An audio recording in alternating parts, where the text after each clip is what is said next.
Hey, everybody, welcome back to another edition of the Strat Fan Forum Football Show. Today's subject, I think I just went live before it went live. Anyway, welcome to the show. Today's subject is the Autumn Wind Preview Show, and I'm joined, as always, by my co-host, Mr. Tom Cook. How you doing, Tom? I'm doing good, Dennis. How are you doing?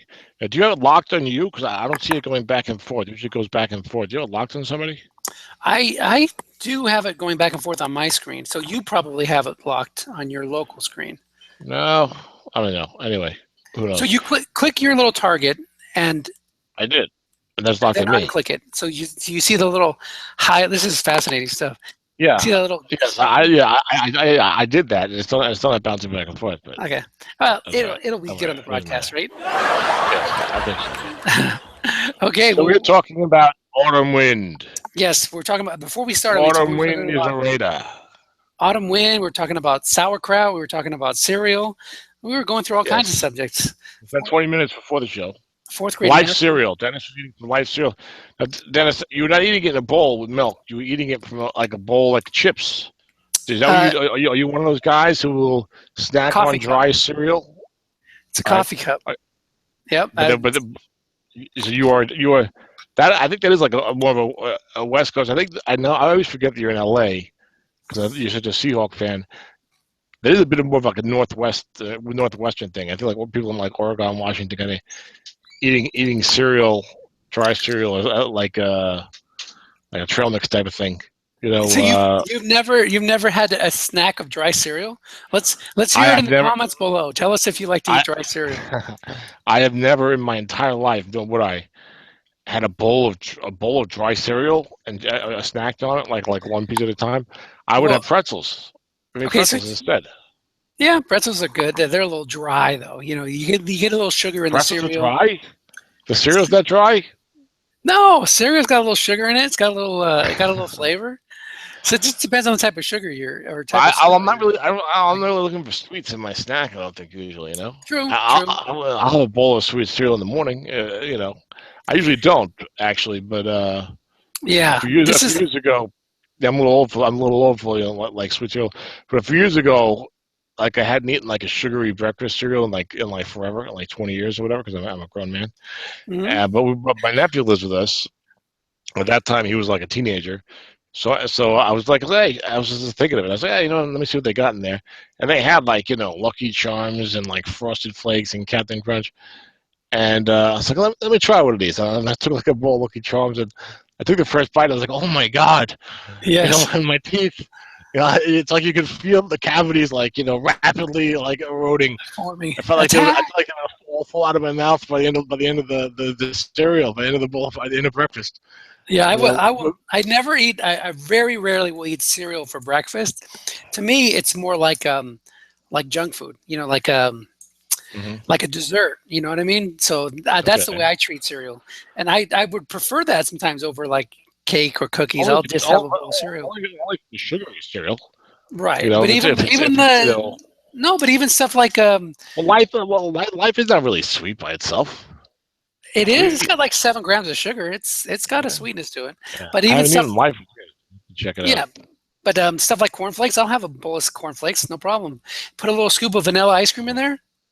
That's a dessert right there. Disgusting. Gotta try it. Don't knock it till you try it. Cornflakes with vanilla ice cream. Just like putting sugar on your cornflakes. It's just like a different form of sugar. I'll take your word for it.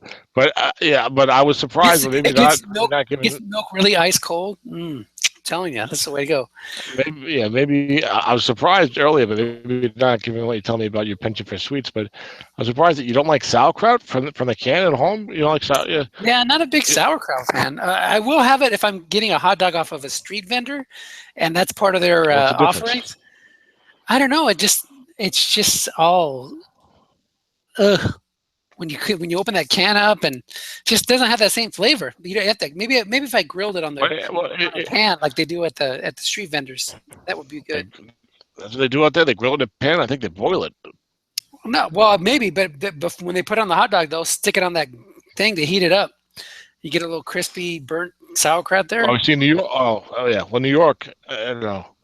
it's different. I think I mean, well, maybe because there's so much turnover. Because it's not like there's no street vendor.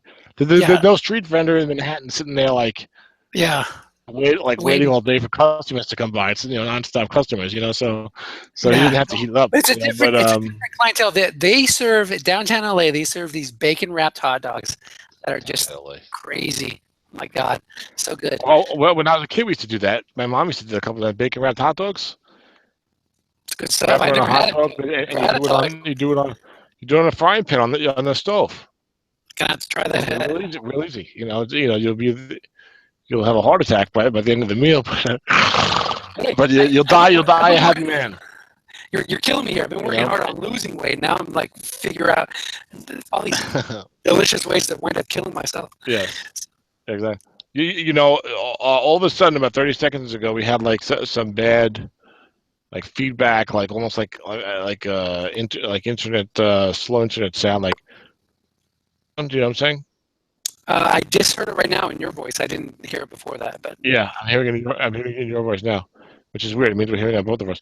You're broadcasting in high def, Dennis. Are you aware of that? Yeah, I guess. I don't know. I just said go live. I've never seen that before. But doing high def. Oh boy, I should have brushed my hair, I guess, or something. I don't know. I don't see the pores on your skin, so I think we're in good shape. I think it might just be a random setting that they're trying to implement in the latest Google Hangouts. Well, I have to admit that sauerkraut is definitely something that you either like it a lot or you hate it. There's not a middle ground of sauerkraut, and it is pretty disgusting. Well, when you open up that can of sauerkraut, it is pretty disgusting. But boy, if you take some pork chops, like a cooking pan that has some depth to it, I mean, not huge depth, maybe like that, but it has like a few inches of depth to it. Yeah. And you take like so many cans or bags of sauerkraut, because you get bag sauerkraut, and you pour it all over the pork chops. So it's just pork. It's just like all sauerkraut with pork chops, okay? And then you cook that on like a medium flame for like 45 minutes. Oh, that is good stuff, boy. Really? I'm gonna have to take your word for that one. Is this with a lid on it, or? Yeah, I'm not sure about that. I'm not sure whether that's with the lid or not. I think you have to allow some allowance for the escaping of steam. Okay. So we'll figure that out on our next episode of Cooking with Tom. But for now, let's kick. I'm about to eat hot dog. I'm about to eat a hot dog with sauerkraut. Sure. It's an amazing computer strain. Very good. And then we joined the broadcast. I was a little hungry, and we were late, and I was trying to stick in a hot dog. So when Tom suddenly shares his screen and you hear some muffled grunts of pleasure, then we're in good shape. Okay, so we're here to talk about Autumn Wind, and it's the 2016. Autumn Wind does the actual calendar year that we're on, which is nice. It makes it easy. Yes. Look down on my screen, I see that it's 2016, and we're doing 2016. And I'm in these other leagues, and they go by the Stratomatic season. So like we're currently playing the 2015 season, and that just constantly messes with my mind. The worst is when you get to the spring leagues, because like it's going to be 2017, Dennis, right? In a few months, okay? Right. So like in May 2017, I'm playing in a league that's calling itself 2015. I'm like, what's going on?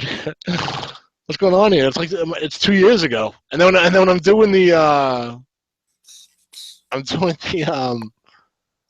for the games, I have to explain somehow in my YouTube title. Well, it's 2015, but no, it's not like 2 years ago. That I'm just getting around to.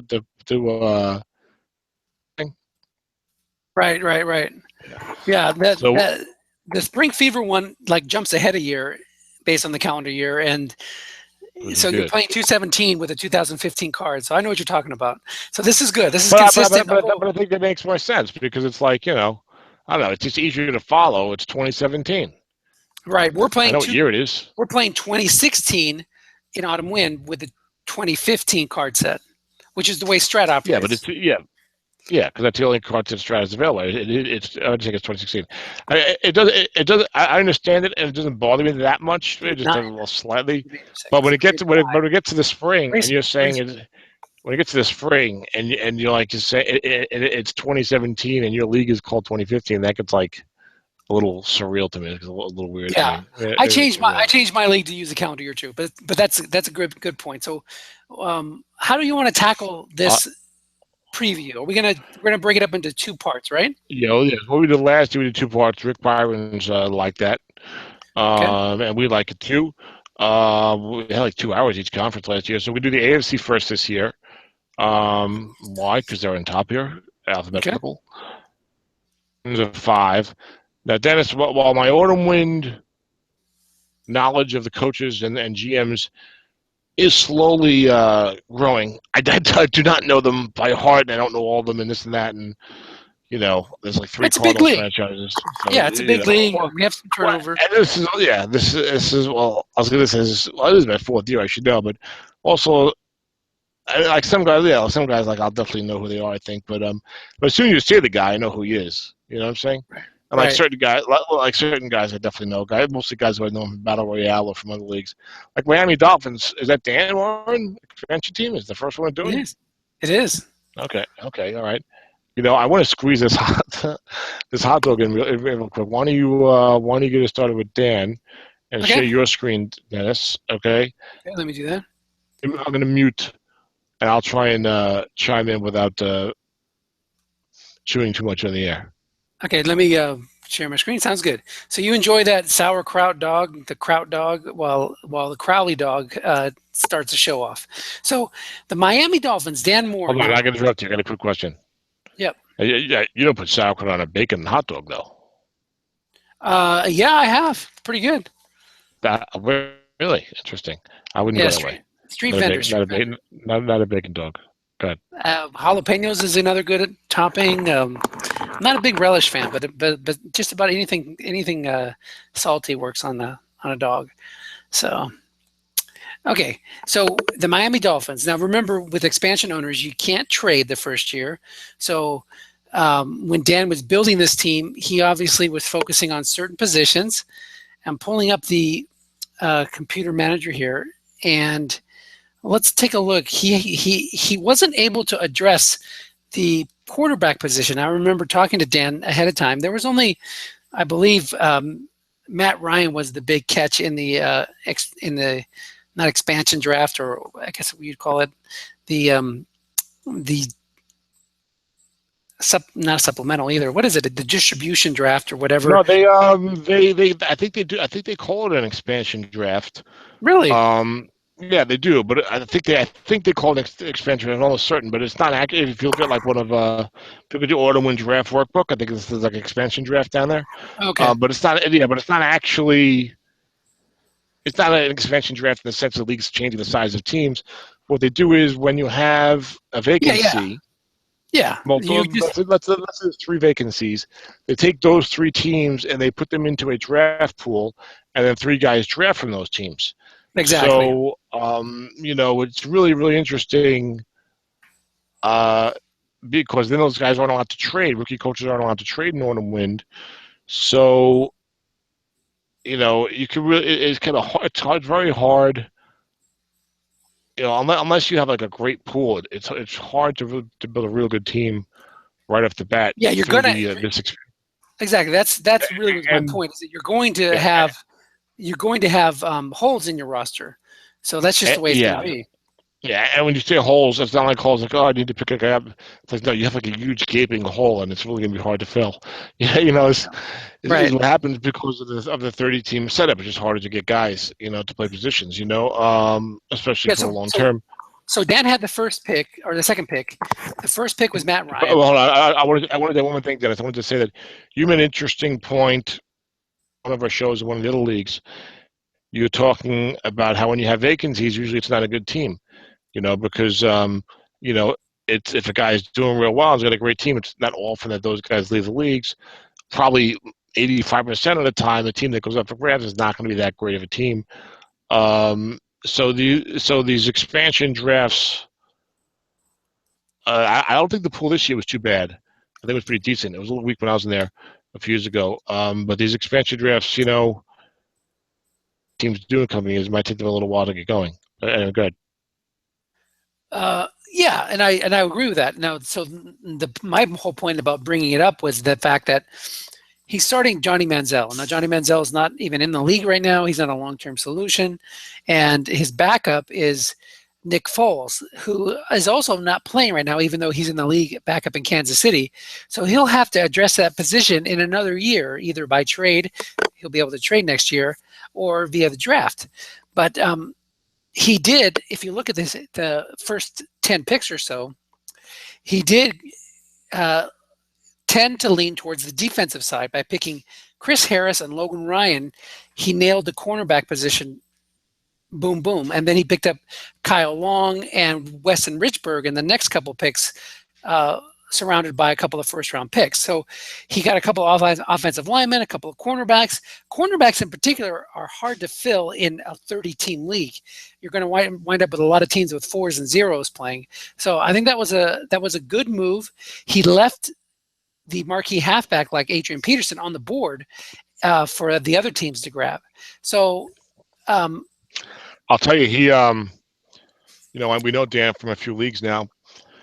Dan knows the NFL personnel well. He's a shrewd GM. He likes to go for the year a little more, but when he drafts for the future, he drafts good players. And he did great drafting in autumn win with his three. He only had three kind of picks, I think, but they were all high. 2 late ones and an early 2. If I recall correctly, he got Marcus Golden, Danielle Hunter, and another good defensive end linebacker type. Yeah, I'll say. He got three good.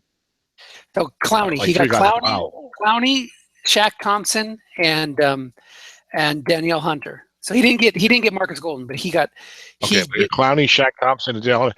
I mean, to start, and he's not a pick until number 18. So I mean, your expansion team, and you got 2 late ones and a 2. That's 3. I mean, that's 3 really nice guys to start your future with. Right. So his emphasis was definitely on the defense, whether that was intentional or not. What I was going to say was that Dan's a pretty shrewd guy, and you look at these like top 8 to 10 picks, and it's like this must not have been a very strong expansion draft. I agree. What I'm saying? I mean, these guys are solid players, but you're not like, oh wow, look at this team. You know what I'm saying? It's like, oh okay, these are the best players available. Right. He did the best he could. Then you get down to Brandon Fusco and Bruce Ellington not long after that. Exactly. But one of the favorite picks that he made was Isaiah Crowell in the 16th round of the expansion draft. And he looks like he was going to be an impact halfback in the next card set. So that's probably my favorite part of his middle to late round picks. And then even a guy like Brandon Meebane, who is old, over 30. He left the Seahawks. You thought, oh, maybe his rating's going to go down. I have a sneaky feeling he might be a nose tackle 5 next year, which gives you another piece. Shouldn't be any sneakiness about it. He's starting nose tackle for San Diego, and he's grading out well in the 70s, so he should be a 5. Right. It depends on how he plays the rest of the way, but if he winds up being a nose tackle 5, that's a little bit how you build your team, Tom, is you took those aging rated guys and traded them for draft picks, which then you were able to fill your team. So whether he uses him next year or moves him off for like a 3rd round pick or a 2nd round pick, whatever he can get for him, that's the way you build your team. Well, I think in the autumn win setup with that expansion draft, the way it works, and we already mentioned how it works. Look, you're drafting in there. You're limited to what's in that draft. You're not, and so what's available in that draft pool. And you got to look at that draft pool and say, all right, am I going to come out of this draft pool and then out of the rookie draft with the team of caliber team when you start looking at the type of teams that are in this league? And if they are, is it going to be a long-term thing or is it going to be a 1-year thing? Because you're not likely to build a Super Bowl contender out of this first draft unless like 3 great teams leave the league simultaneously or something, which is not likely to happen. So you got to say, what am I going to do? If you have no choice but to go future, then I think the way you do it, and it is the way I did it, is I got to look at these guys as assets. So there were guys that I drafted that this guy is like the most valuable guy, and he'll be the most valuable guy for the next few years, whether it ends up being on my team or on someone else's team. Now, in my case, I thought I would be like a playoff contender by this year, but then Andrew Luck had a horrible season, so I traded a couple more of those guys who I would have otherwise used, like T.J. Ward and Ray Maualuga, who are not at the end of their rope, but they're closer to 30 than they are to 25. So so Brandon Mebane could be a guy where if Dan's team looks good next year, he can use him at nose tackle, and Dan likes to go for the year more than the future, so he could end up keeping Mebane. Or if he says, this team still needs too much help. Yeah, I don't really see this as a contender. Then I'll move Mebane along, and like you said, you'll get something pretty decent certainly for nose tackle 5. I don't care how old he is. Right. So even when you're building an expansion team and you want to go young, you can still take old guys with the eye on trading them later on for younger assets. So overall, this team looks like it's going to struggle at times. It does have some strong parts, but it has quite a few holes. I like the 3 5s on the offensive line for run blocking. He only has 3 positive pass blockers in Winters, Richburg, and Long. Manziel's an average, below average quarterback. Crowell has a good future, but his card this year isn't that exciting. So I see this team as like a 6-win team. The defense is good, but it has some. It's good. It's good. Guys, he plays a 4-3. He's poor against the run, average against the pass. No, good. But it has some good pieces. So he built guys like Clowney. Yeah, exactly. So he's building. That's gonna give up a lot of points. So sure. So I'm thinking 6 wins is probably the tops for this team. No, that's including Dan's coaching. Yeah, Manziel's actually is not too bad. It is below average. It's not too bad. Cronenfeld can do some things. Dan's a good coach, and we got to remember there's no dump off this year. No dump off that changes things around a lot. True. Good point. I hate those 4-3s with a weak 4-3 defense that's weak in the front 7. And again, Dan's team is future oriented, got the good secondary. I don't know. It's hard to look at some of these below average teams that ought to win and project to win sometimes because it's a 30-team league and they're going to get some wins because there are still a couple of teams that are really god awful. Like Dan's coaching, lack of dump off maybe hurts him a little bit. He's got the good secondary. I'll go 6-10. Why not? Yeah, 6-10. All right. That takes us to the next American team. On punt returns. That's helpful. So that'll get him some special team points. So the next team is the Phoenix Cardinals. Dave Will, one of your one of your favorite guys to debate things on the forum with, Jarvis Landry. He of Jarvis Landry.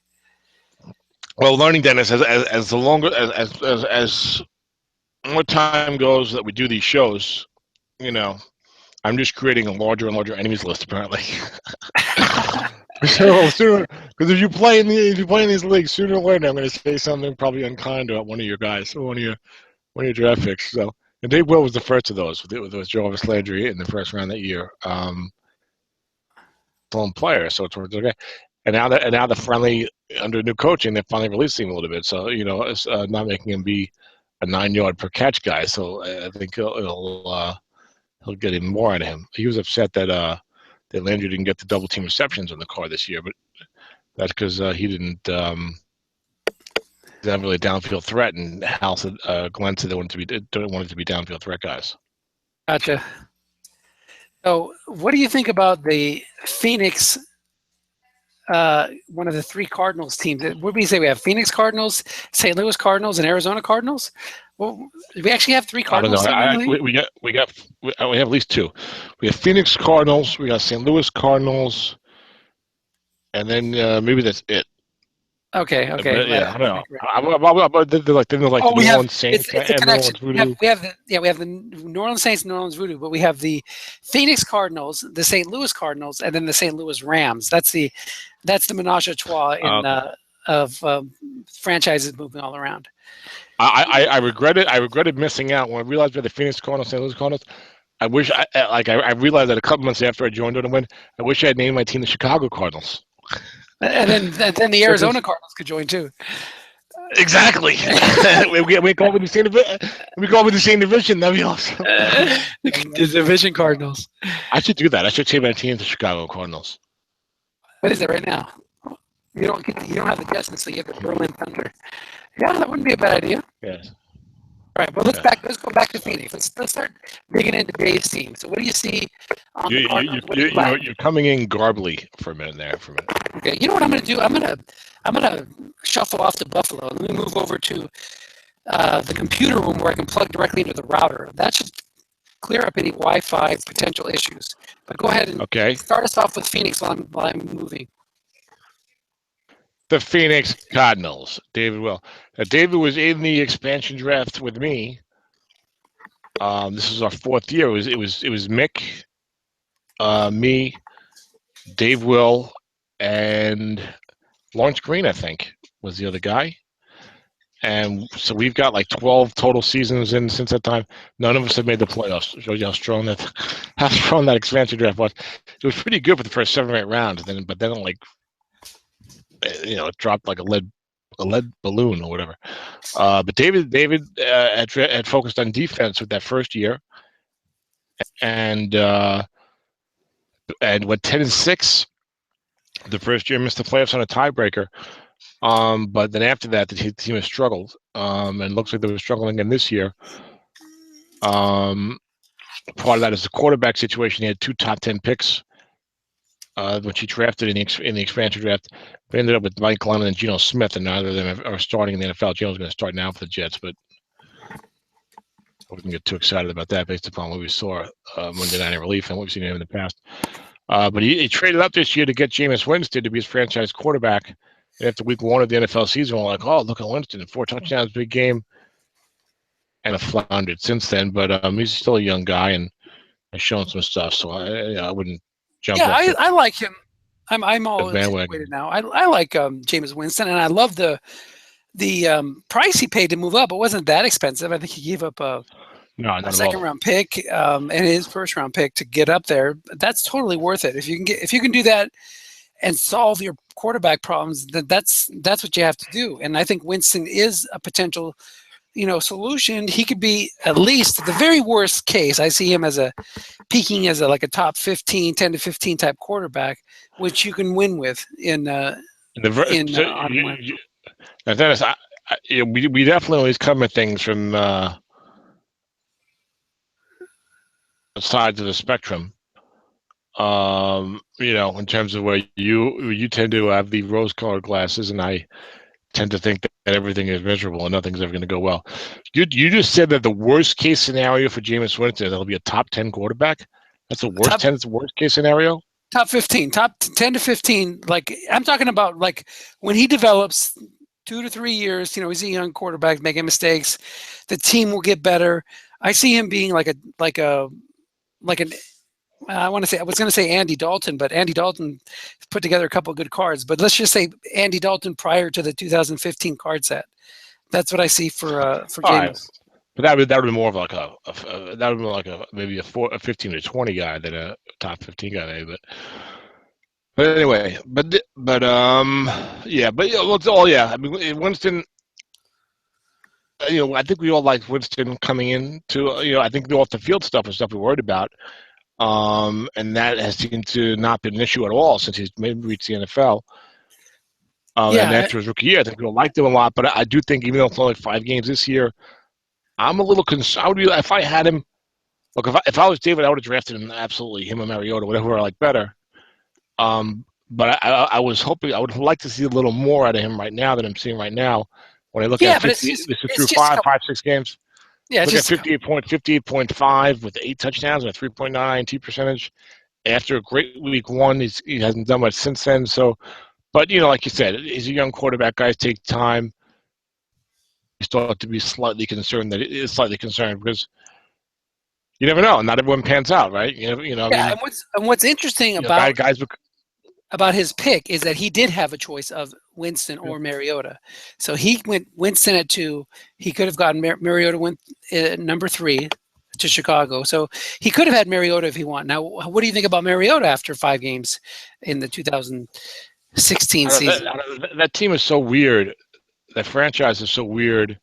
And they want to run the ball a lot with the head coach they got there. And DeMarco Murray's having a good bounce back statistical season, and they drafted all the offensive linemen the Maulers up front. I don't know. I mean, I like Mariota the naked eye, but he's not exactly tearing it up either. Yeah, I would. 61.9 is not bad. So it's a tough call. I mean, I feel like right now Mariota looks like he might get a better strat card, but I feel like Winston's already shown that maybe he can really carry a passing attack without too much help from the ground game and other stuff. Last year at times he seemed like more the type of Winston seemed like one of the type of guy to really carry the offense. But I'm not good with you on quarterbacks. It's too young, I think, on these two guys. We got to wait and see more. Because look, they haven't been great and they haven't been terrible. So they're in that middle range for a young quarterback, and we'll have to see what happens in the next 2 or 3 years. Okay, gun to your head. Gun to your head. You have to pick somebody right now to be your franchise quarterback. Which of those two are you taking? I have to choose one of those two. Yeah. I can't trade it. I can't trade no. You have the number one pick in the draft. You're set at halfback. You're only going to take one of those two guys. You need a quarterback. Who are you taking? I at this point I might trade it. No, you can't do that. There's no trading allowed.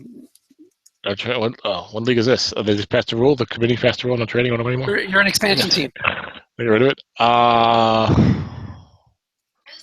I would have a hard time deciding, but gun to my head, maybe I'd lean Mariota. I think I'd go Mariota. I feel like he maybe a little less turnover prone. I kind of like the way he looks in terms of his poise and stuff back there. And I know he's I think maybe as shown he could be a little more accurate perhaps. So I'd probably lean Mariota, but a month ago I probably would have told you. A month ago I probably said Winston. Well, before the season started, I probably would have said Winston. So and it shows you how close the guys are and remain. Yeah. How about you? I would go Mariota too. I mean, I think I don't think there's that big of a separation between them yet, and I think you could make an argument either way. But I'm going Mariota. What about before the season started? Would you still would have gone Mariota? Yeah, I would have gone Mariota. I think before the season started, like if I was in Dave's position, I would have probably gone Winston also. Yeah, but it's interesting. Look, those two guys are so close. Like you said, you can make an argument either way. That couldn't kill anybody for thinking either way, And you need a quarterback, especially a 30-team league. I definitely would have taken one of those two guys, because it's like, listen, I don't take one of these two guys. Where am I going to get a quarterback? You see what guys want for these quarterbacks, Exactly. So no, I agree. Yeah. You go ahead with Phoenix. Well, I finish my hot dog real quick so I can focus on the show. Okay. So let's look at the rest of this team while I'm getting my prediction sheet ready. So he's got a couple of good pass blockers in. Again, we see 3 good pass blockers. There's no dump off this year. His main halfback is Bilal Powell and Jerick McKinnon. That's decent for a 30-team league. Coby Fleener has a really good tight end card. Look at this card. He's got well, I wouldn't say really good. I guess pretty good. He had a really good one last year, I think. That's what I'm getting mixed up with. But he's got Muhammad Wilkerson, who was one of his early round picks that year. He took the 2 quarterbacks, I believe, or the year before that. And then a lot of 4s and a lot of 0s. Expansion pick. Yeah. Dave was in. Dave, Lawrence Green, Mick and I were the 4 teams in the expansion draft together at the same time. And David was focusing on defense. I think Muhammad Wilkerson and maybe Greg Hardy were his first 2 picks. Nice. Okay, and he's also got a very poor defense. Not also, but he has a very poor pass defense, which is going to be difficult to coach around. But like you mentioned before, you're going to have a lot of people. When you said he had a very poor pass defense, I thought you meant he had a bad pass defense. No, it's actually very poor. I didn't even know that we went down to very poor in AW. I thought poor was the bottom of the barrel. Ouch. No, it's very poor. And when you say very poor, like when you're 0 men in zone on a long pass, it's a long gain on 2, 3, 4, defender X, which of course you're not going to have very many good defenders on 8, 9, and then 11, 12. So you have just a plethora of targets to shoot for and the interception split is only 2 and 12 on 0 minute zone. So you're not. But you get defender X. Maybe one of these corners can make a play. What do you think, Dennis? No, they're all 0s. First year. This is my first year. I don't have both corners zeros. I think in order to win. It's rough when you have two corner zeros, Dennis. It's pretty tough. Very rough to coach. Oh, Dennis, we lost you. Or we lose me. Dennis is gone. Oh, the broadcast is going live. Oh, Dennis, what are you doing? I'm trying to finish my hot dog, and then Dennis gets disconnected in the middle. We're going to take a 30-second break for a rapid hot dog consumption. I have 2 bites left, and then we'll resume the show. Please bear with me.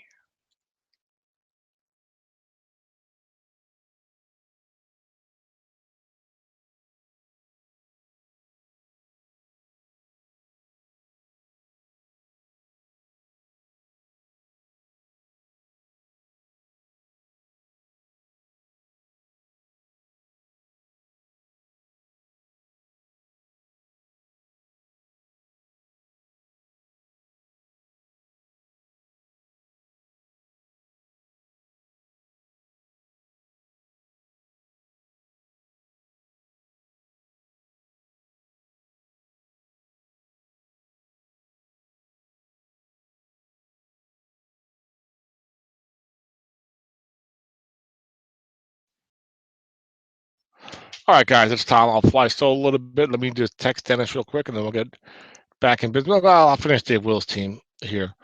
But Dave, I think Dave knows. This is a future-oriented team, and he does have some pretty good young personnel. He's picked up some interesting players here and there. So I think this team, can turn it around. I think he's focused more on the front seven, the back seven, and secondary is pretty important in order to win, I find. In any of these double counting draft leagues, because particularly if you can get to the good pass defense or better, it's a big difference, I find, from the average or worse. And mathematically, that was borne out when I was doing some mathematical studies back in Battle Royale. But let's look at the personnel and the names. Linval Joseph, Greg Hardy, unfortunately. So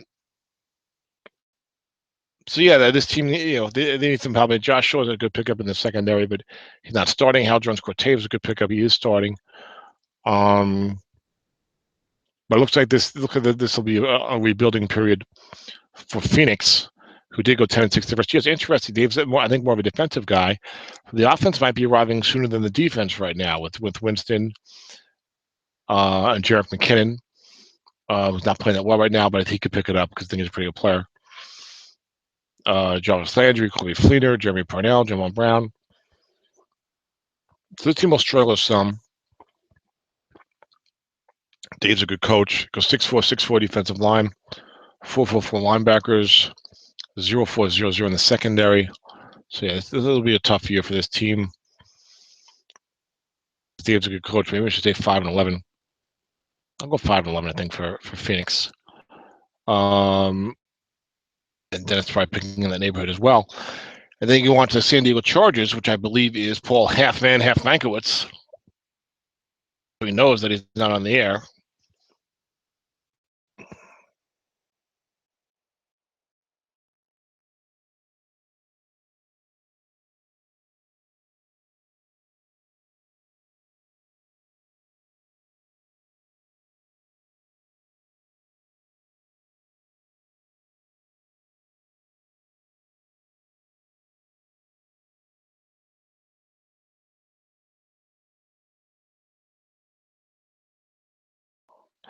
Yeah, I texted Dennis to at least let him know now.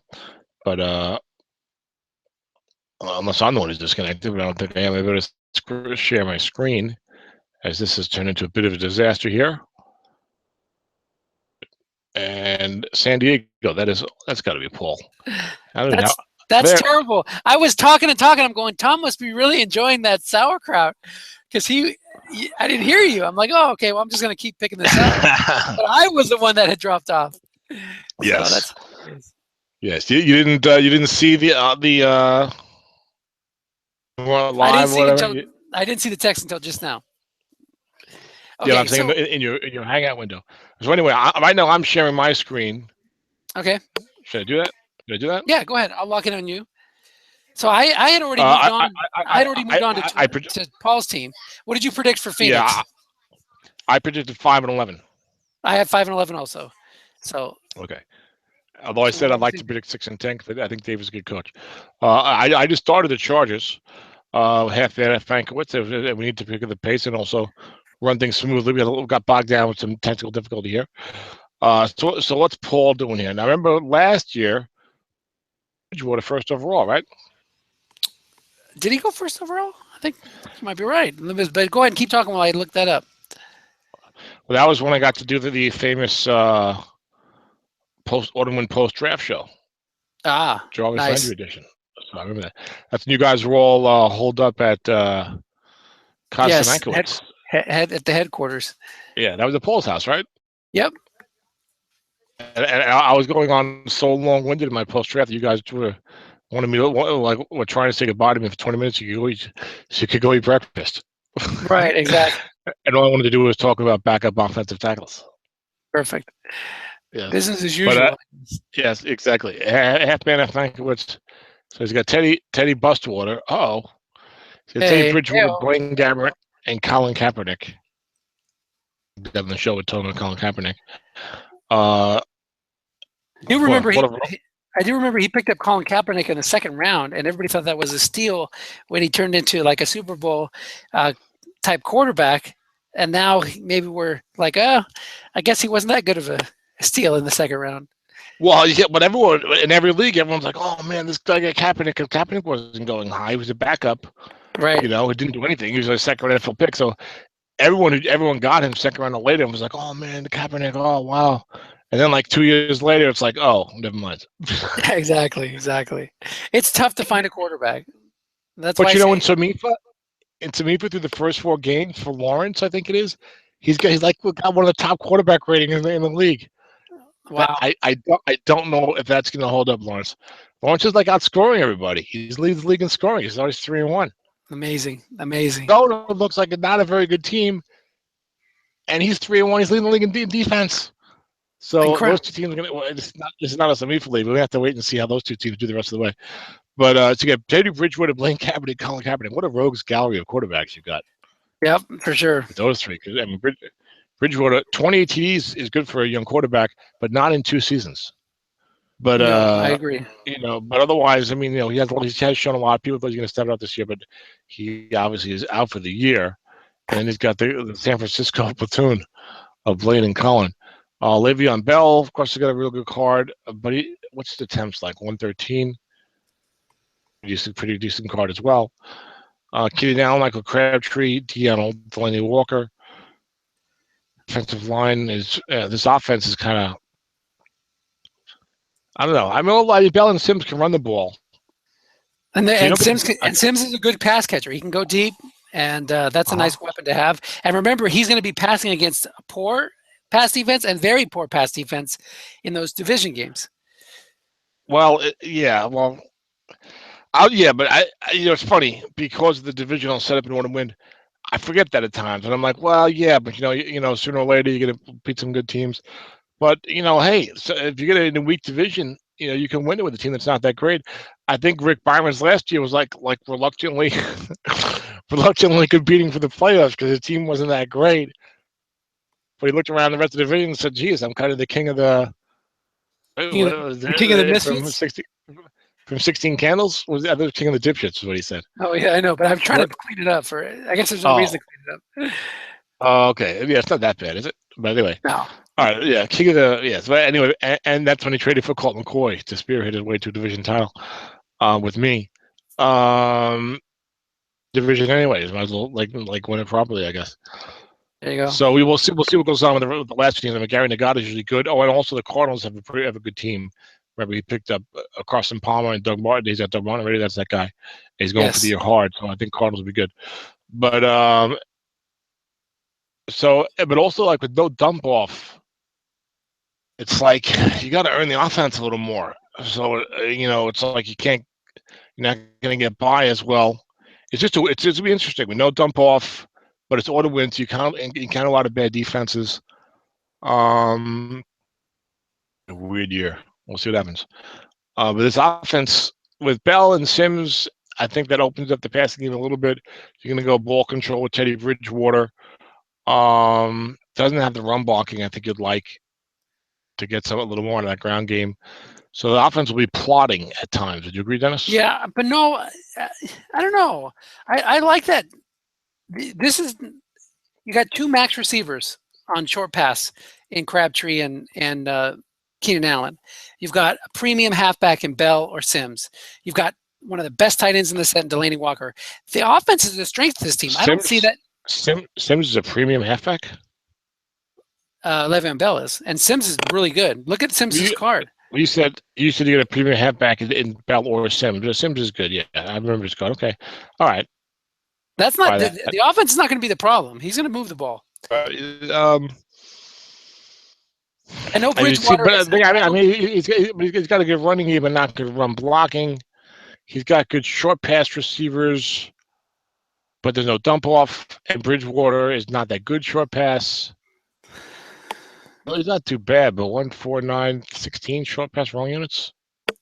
I like the flat and run dynamic. Long run. Flat. And the then flat run dynamic is good, but with no dump off and no downfield threat, I think that could be a problem at times. He's going to clean up against teams that are not that strong in the front seven. So we'll see. And it's Paul, who we know can coach. So we'll see. I may be a little. And I think maybe I forget to I overlook the 30-team dynamic too often. But on defense, he's average on defense, which isn't bad. And he's 5-4-6 on the D line. 4-5-4 against the pass on the linebacker. Nice 4-0-0-4. Nice third down pass rush though. So those guys won't be. You know what? Pass rush is not important, Dennis. There's no dump off. It's still important because you sack the quarterback and you don't have to worry about them challenging your fours. So double team those guys. Double team the guys. Slide the inside out. Out. Double team. Stand around and double team. That's how you play with no dump off, Dennis. In my opinion.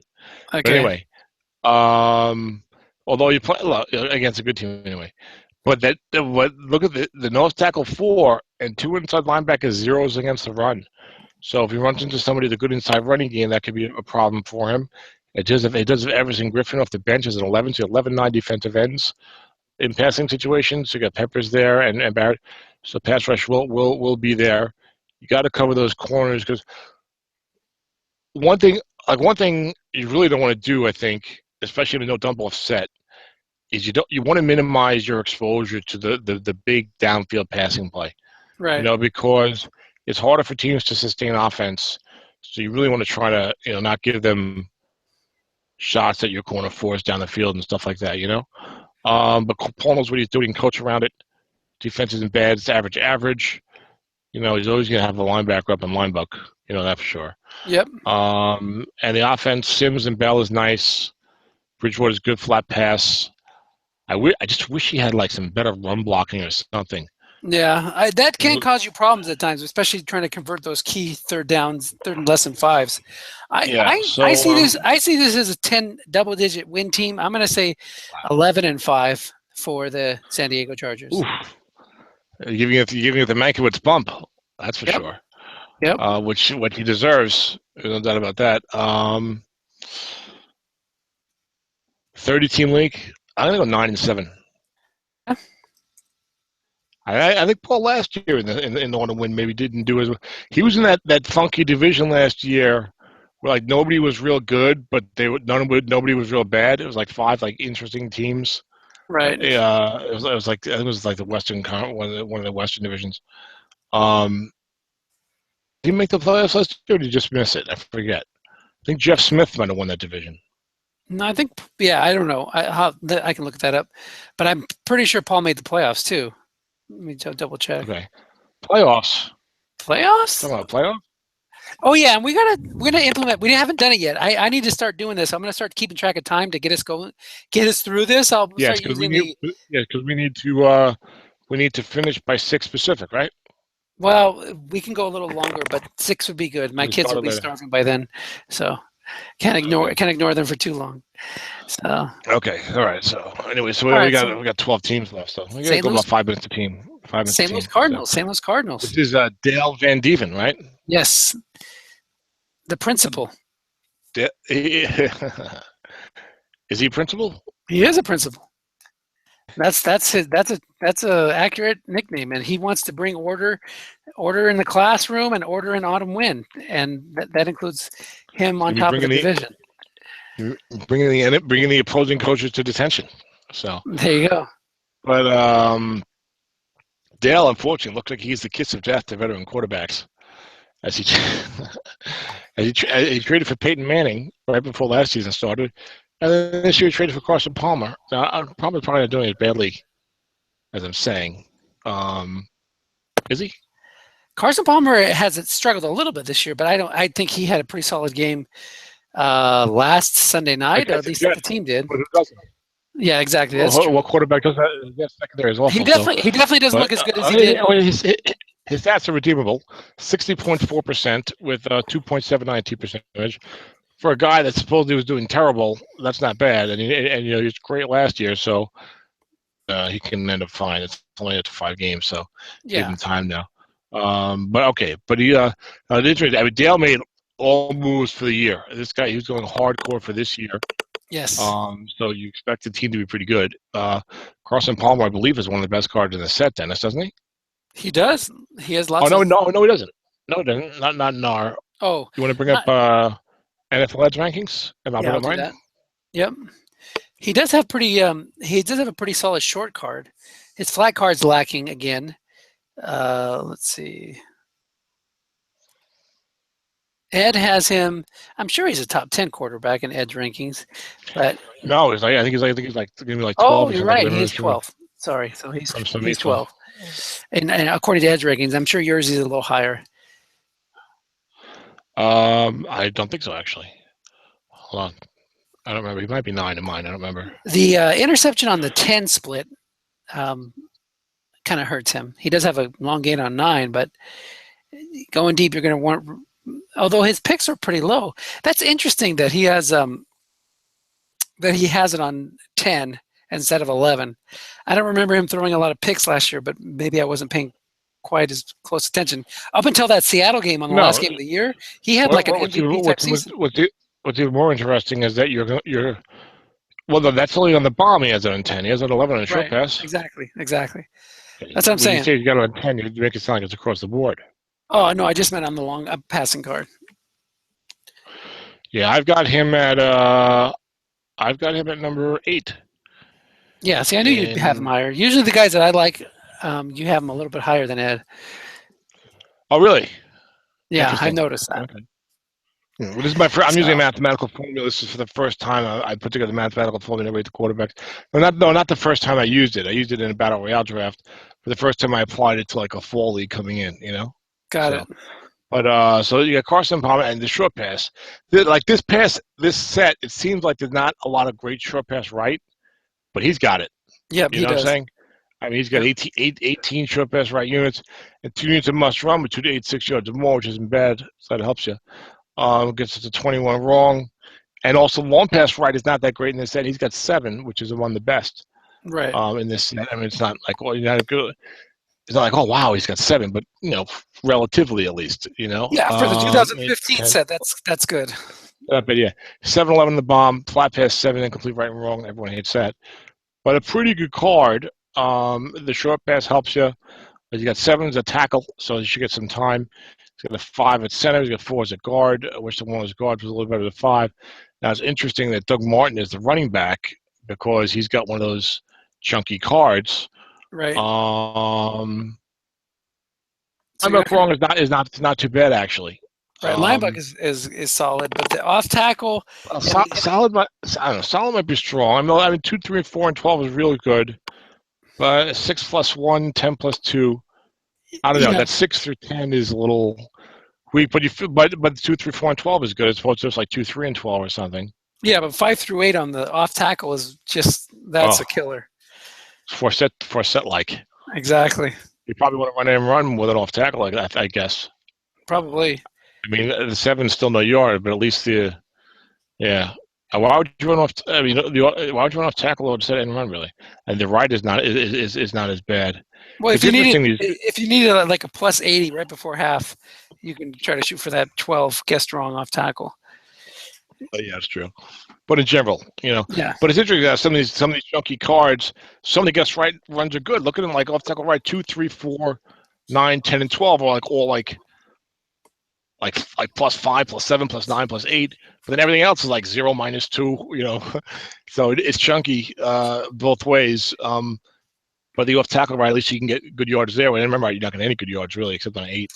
Right. But at least he's got the good quarterback. And look, see these cards. I hate if I have a good team and I'm trying to like seriously win something, and I've got a chunky running back. Yeah. Because it's like these guys. All you need is one game where you just keep rolling 7, 8, 9, guessed wrong, and you're dead. You just need one game.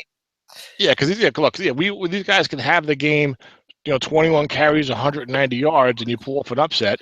But they can also very easily go 20 carries, 38 yards, and like you can't go anywhere. And that's guess wrong. And that's guess wrong. The other guy, when the other guy's getting his pass 80% of the time, these chunky backs, they're boom or bust. And they're rarely going to. I think they're rarely going to get you through an entire postseason. And when's the last time somebody won the Super Bowl with a chunky back as his lead back?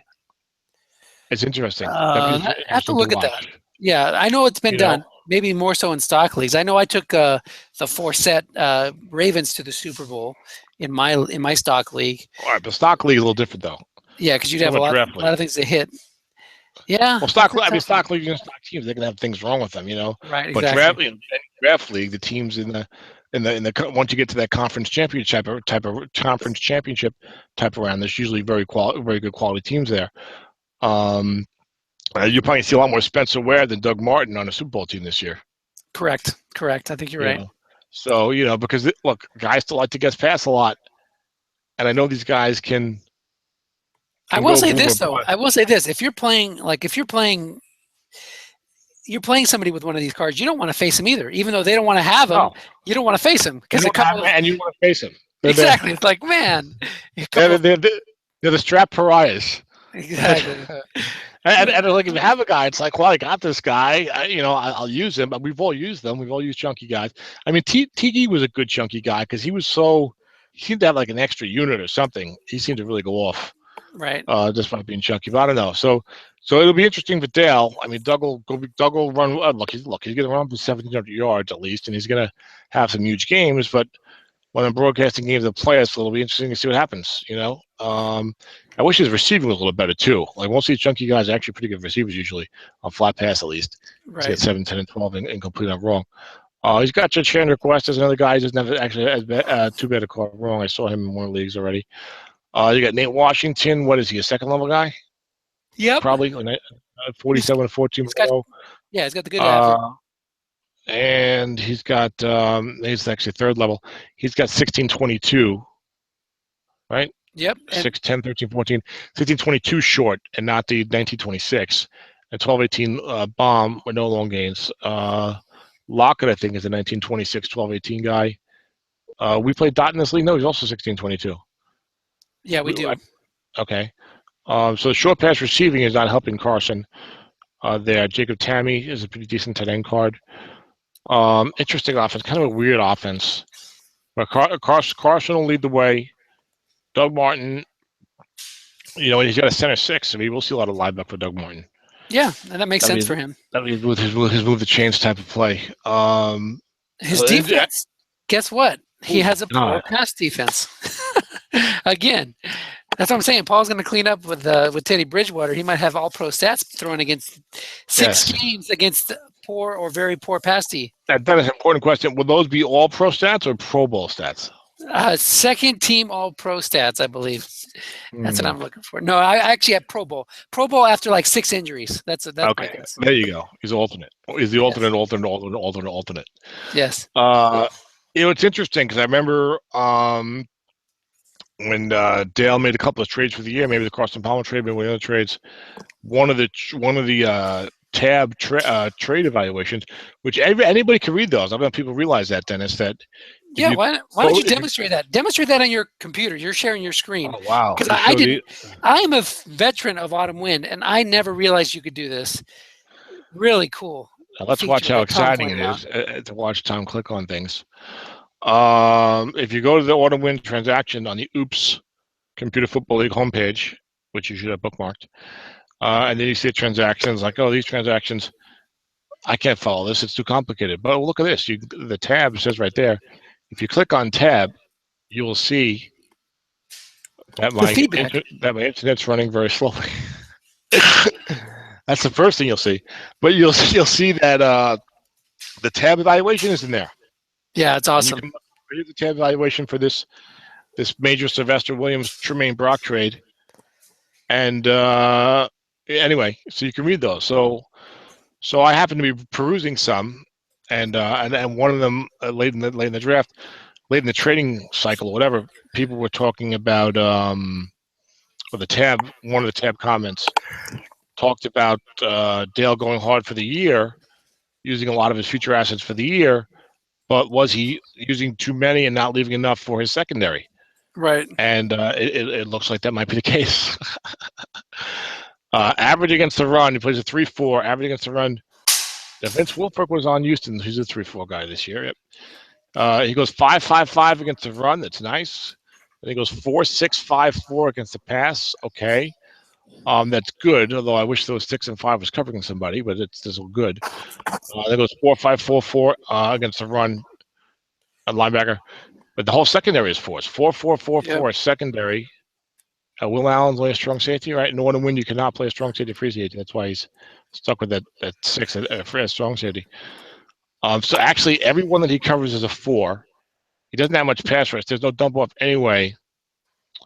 But interesting. It's kind of a tough defense to coach around. I don't know. What do you think, Dennis? Yeah, again, when you're playing in a 30-team league and you have a poor pass defense, people are going to shoot at that. People are going to try to get over the top on you. And I've noticed that in general. Like, if you have a choice, and this is probably obvious to everybody, but if you have a choice between 4-rated cornerbacks or 4-rated safeties, take the safeties every time. If you can have 5 or better at cornerback, it makes such a difference in the way you can coach your defensive team. You're not worried about, not leaving those guys alone and watching people take shots at them. I've struggled in my Somifa season because people are doing well, taking shots over the top at my 4 cornerbacks. So I don't like having 4 cornerbacks. No, and there's a lot of good wideouts out there. Exactly. There's not quite as many good tight ends. And when like you said, when you have one corner who's at least a 5, now you can aggressively double the other side. You can let him take shots at the 5. He gets too comfortable and predictable with that, and you nail him on a double there. But when they're both like 4s or worse, you're like, oh, you're like scared to do anything on defense. Exactly. And a lot of us, like you and me, a lot of us live off of aggressive free safety moving. He's double teaming. He's coming up to the flats. He's maybe coming to line of scrimmage down if he's good against the run. Maybe we're run king. And when you got two corners who are 4s or worse, it's a lot harder to do that. At least if you have the 1-5-4 and you're aggressively doubling on the 4, then you can inhibit the guy from throwing at the 4. Then you can still move the free safety around a little later on because he's scared of throwing at the 4 now. But yeah, he's covering everybody. Everybody's covered by a 4. Outside linebackers and the entire secondary. So it'll be interesting. He's got Carson Palmer. He's got Doug Martin, boomer bust. He's gonna have some close moments. I mean, it's a good team. It's a playoff team with the offense, I think. It's a 30-team league, but it'll be. That's one thing that's great about. Okay. That's the buzzer indicating we have to get a prediction out that Dennis says I will not be able to check the special teams. I'll go 10-6. It'll be interesting. I'll be looking forward to see what this team does in the playoffs. Also looking forward to seeing how good the rest of the teams are. There was a couple of monsters out there, but otherwise there's not. So a lot of room there after the top couple of teams that want to win for teams to step up and maybe try and make a surprise appearance in the Super Bowl. 10-6. I go for Dale and the Cardinals. And I am going for a disappointing 8-8. I think he's going to fall short of the playoffs. I think despite having those key pieces, He's just going to have some bad luck. One of those bad luck type teams. He will not be helped as much by Caleb Sturgis, one of my nemesis.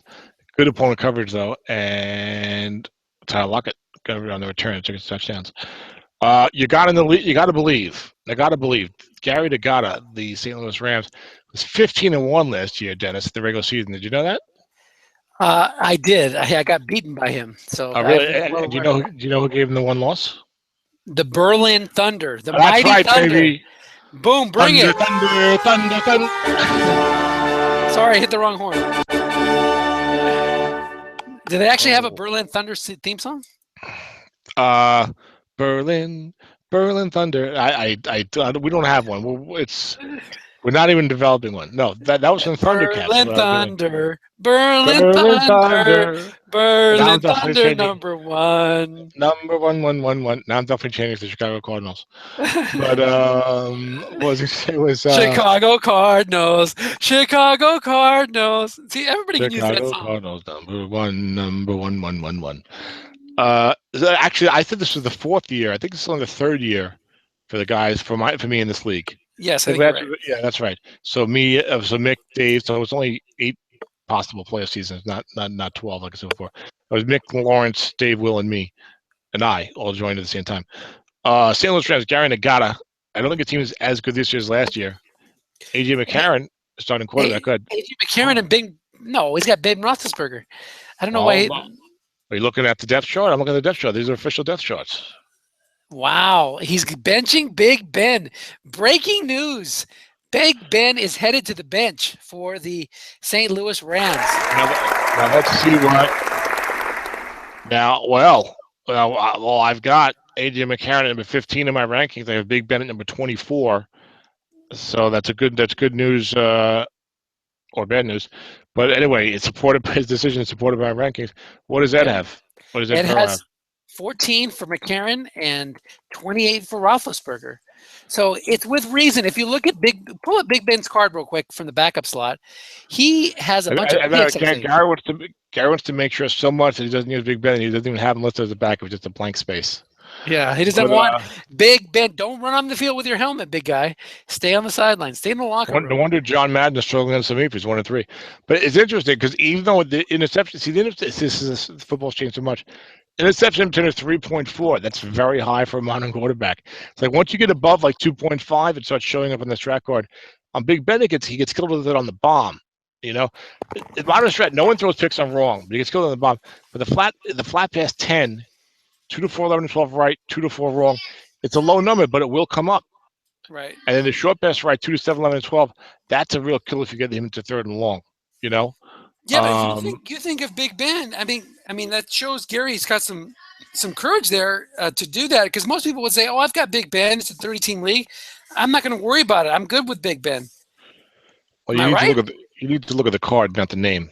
Yeah, I know, but I'm saying most people would just Dennis, who's my Berlin Thunder quarterback? Brandon Whedon? Oh no, that's just a Mifa quarterback. Andrew Luck. Yes, is he going to have a good year for me this year? He's going to have a great year for the rest of the league. Yeah. And Andrew Luck is like where's Andrew Luck in my rankings? He is let me look below my pick. No offense to Andrew Luck, but he has second. Yeah. He's 44. Andrew Luck hasn't established himself with card after card, a quality card after quality card in strat. Like Big Ben. Yeah. Ben's put together like 10, 12 years of quality. Big Ben's always there. Sure. So maybe I'm over exaggerating how good he is, but most of us would assume, without looking at the card, that he would be a top 10 card year in, year out. Dennis, when you assume, you make an ass out of you and me.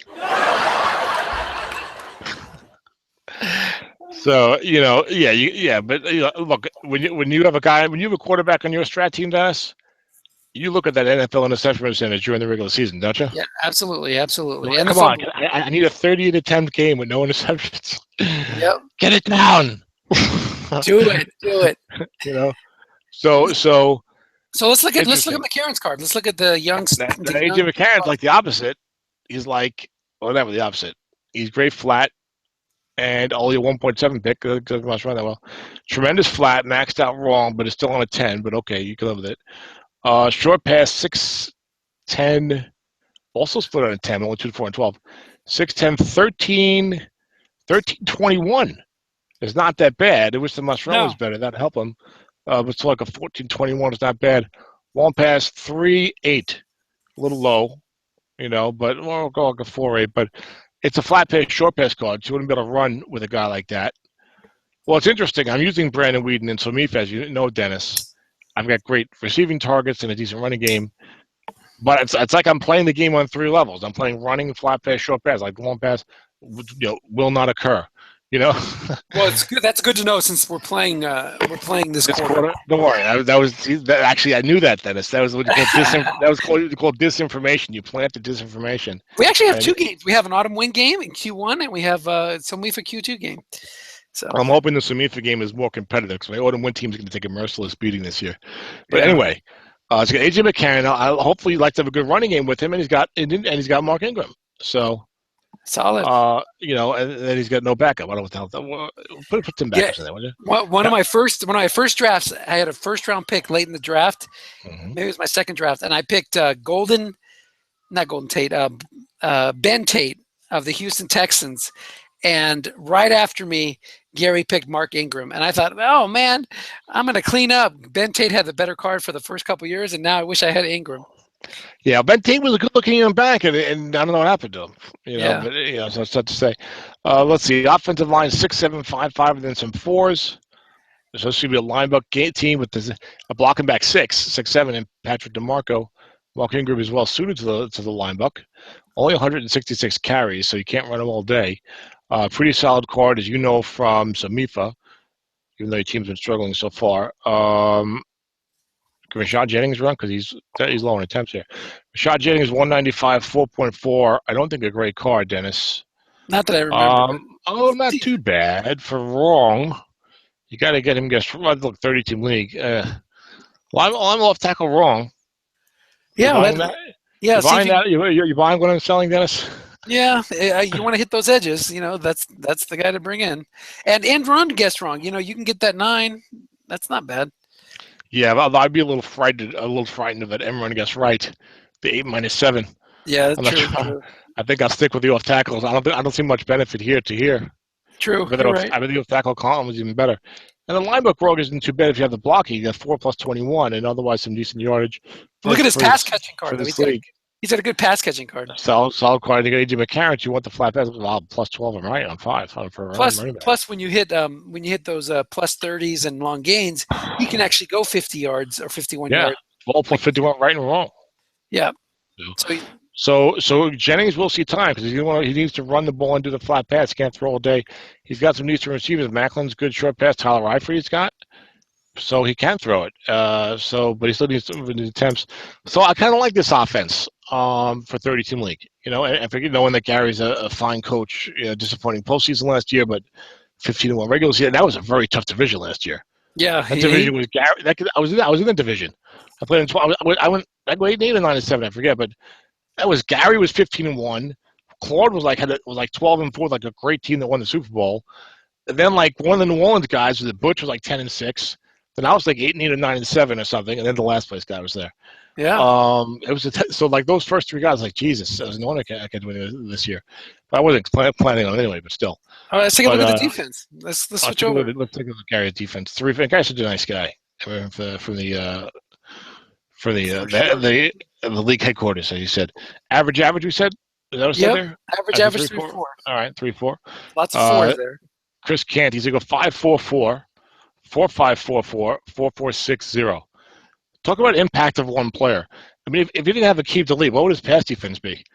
Every other guy, every other guy is a 4 covering, except for free safety 0, Jordan Poyer. Yep. So I guess you'd like to have at least 1-6 in the secondary, like keep you away from that poor pass defense. And he's got to be happy. This is the type of team that benefits from no dump off because he would have gotten killed on dump offs with Chris Canty, McClendon, and Crick as his D linemen. Yeah, when you have dump offs in a weak secondary, it can be a long afternoon. Yep. and the run And defense. Gary is an excellent double team defensive coach. So I think he'll do just fine defense, even though it's just average. Well, I worry about it because the run defense isn't that good. Even it's average, and look, left end 5, but 4-4 on the other side. Right. Yeah, he can get run on. And then because the pass defense isn't that good, these linebackers aren't going to be coming up too aggressively. I don't think. And you got to double team guys, and some of that's going to be with linebackers.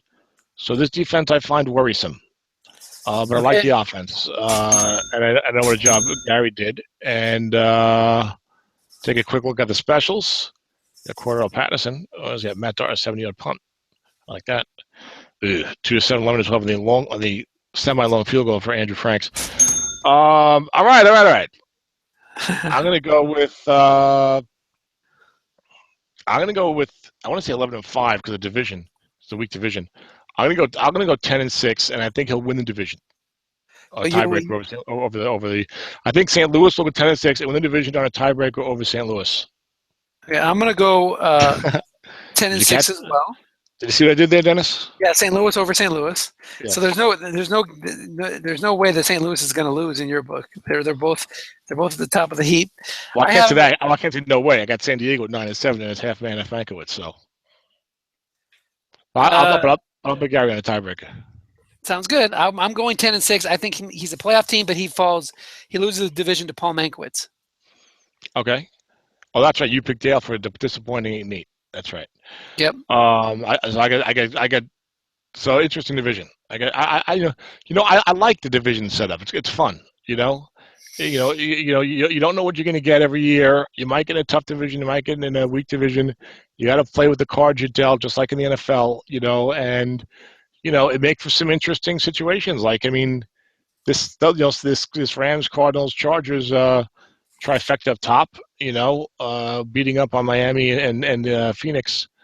Be interesting because those guys are going to dogfight, I think, the whole season to see who can win the division. And winning the division is important. So, what do you was going to say was so there is 0 good pass defenses in that division. The best is average for Paul and Gary. Everybody else is either poor or very poor. Womp womp womp womp. Do you have the records up from last year? I can get them up. Hold on. Yeah, tell me what my record was. I think I was 8-8. I almost beat Claude. Claude's team was so much better than mine. I almost beat Claude. I had every bit of BS luck by 2.5 quarters. I was beating him by a touchdown, and then the good luck went away. Normal luck came, and he just wiped the floor with me the rest of the game. Yeah, let's go on to the next division while I try to restore that league file. Okay. Berlin Thunder. Thunder, Cats.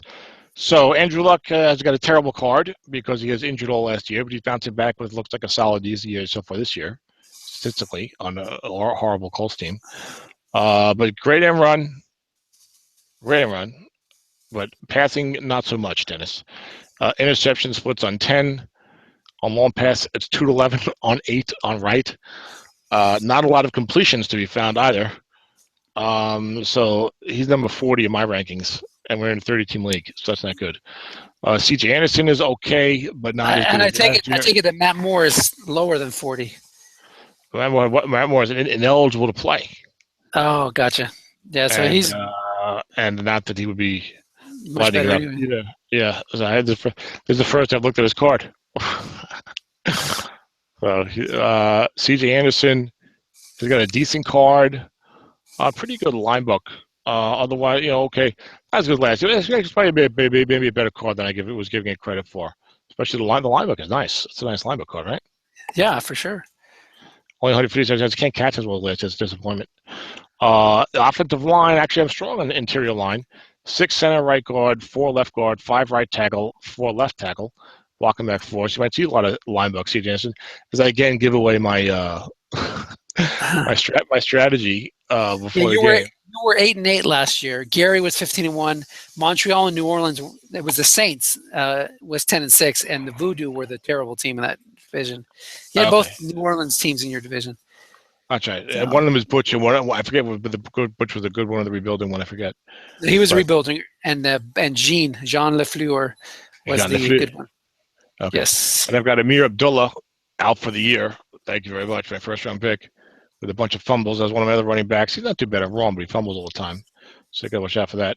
So I have to run the ball a lot, I guess, with the Andrew Luck card. I don't know. I'm not planning on competing, but we are talking about now for the year. I got Michael Floyd's got a pretty good card, good long pass card, but not a lot of short pass card. No, I'm wrong. We maxed out short pass. I don't even know my own team because I don't go into the future. Maxed out short pass, 12-18 bomb. Brian Hartline, nothing special. Zach Miller's got a pretty good card. Really good card. Dennis, when we trade him to him, should have just drafted him, Dennis. I did. He's got a decent card. You know, I keep thinking that this offense might actually not do as bad as I'm thinking. I know Andrew Luck. Got potential, yeah. You know, because even though his card is 40th, 40th in my rankings, he's got a good must run, a decent must run, 2 to 8 yards or more. How many must runs or in runs does he have? Is he 5 or 6? No, he's not like Russell Wilson. He gets like maybe 2, I think. Okay. You know, he's not like that. We're like 13, 14 short pass right, but the short pass wrong. 5, 11, 15, 18 only. And then the long pass, he's got 4 with like 7 right, but look at 8's almost 8. He's almost a clean interception. I feel sorry for Mr. Luck having to you should play for those Indianapolis Colts. Yeah, they're currently 30th in the NFL in defense. I honestly think you would do a better job as the GM of the Colts than Mr. Grigson. You know, Dennis, I appreciate that the professionals that put all these long hours to do all this work. I am 100% confident I would do a better job than Ryan Grigson. 100% confident. That guy's awful. Yeah, he'll be gone at the end of the year. I don't know. Irsay extended them before this year. What Grigson? They should, that was crazy. Black Monday, they'll be gone. Mark my words. Should be gone tomorrow. Anyway, so this offense. I mean, Luck's number 40 overall, so they're not probably that good, and Floyd's kind of the only good receiver. Well, I don't know. They might be able to do some things against other mid-level to bad teams. Against a good team, they're not going anywhere. But I can hang in there against the other bad teams. What do you think? Yeah, I agree. I mean, it just depends on what happens, what the other teams in your division look like. I know the Saints are probably good. I know the Browns might be good. I'm in trouble in my division. So that's if I play another guy who's going to only win 5, is going to go like 5-11. If you could swap with the Phoenix Cardinals, you might be in better shape. But you have a really strong division. Yeah, but unfortunately, the offense is the strength of my team. Let's look at this ugly defense. As I am average against the run and poor against the pass, I go 5-0-5 on the front line there. I go 0-5-0-4 at linebacker. I go 4-4-4-4 in the secondary, which is a major improvement from what this team has been in recent years. It was I had 0. This is my first year not having both corners zeros. I had 0 zeros at corners both of my first 2 years. And you went 8-8 with the 0 corners. That's pretty impressive. We got a double team aggressively. I like the young talent on this team. I like the direction they're going. Obviously, once you saw what happened with Andrew Luck and the type of card the season he had, the card he had, winning 55% of his passes with like a 5% interception percentage, I said I'm going to go future. So this team, I jettisoned guys, like I said. This team is very future-oriented, so I expect to take a lot of lumps this year. I'll have a top 10 pick next year, and Andrew Luck will be back. And then I think the team then next year will start competing for the playoffs. Hopefully I make it next year. We'll see. So, yes. Not very good, Dennis. This defense is pretty dreadful, to be honest. So what do you think? What do I think for this team? Yeah. They had a 2014 leg. I'd pick like 3 and 13. They're pretty bad. I'm gonna go 4 and 12. Plus, I'm not planning on giving them the spreadsheet treatment. I'm just gonna show up and play. I'll go 4 and 12. What do you think? I will go 3 and 13. Based on the strength of your division. Yeah. So I do tend to end up in a strong division, so maybe I shouldn't complain too much. They do that by a draft, I think. Don't they do a draft? No, it's based on record. So like the number 1 seed gets in one division, and then the number 2 seed in the next division, and they get 1, 2, 3, 4. Are you sure? Something like that. Yeah. I thought they did like a draft, like the Central Committee guys like did a draft of the teams or something like that. I don't know. I'll pull the charter up, but it's definitely based on your position last year. Oh, the charter, I think, is labyrinthian. Yeah.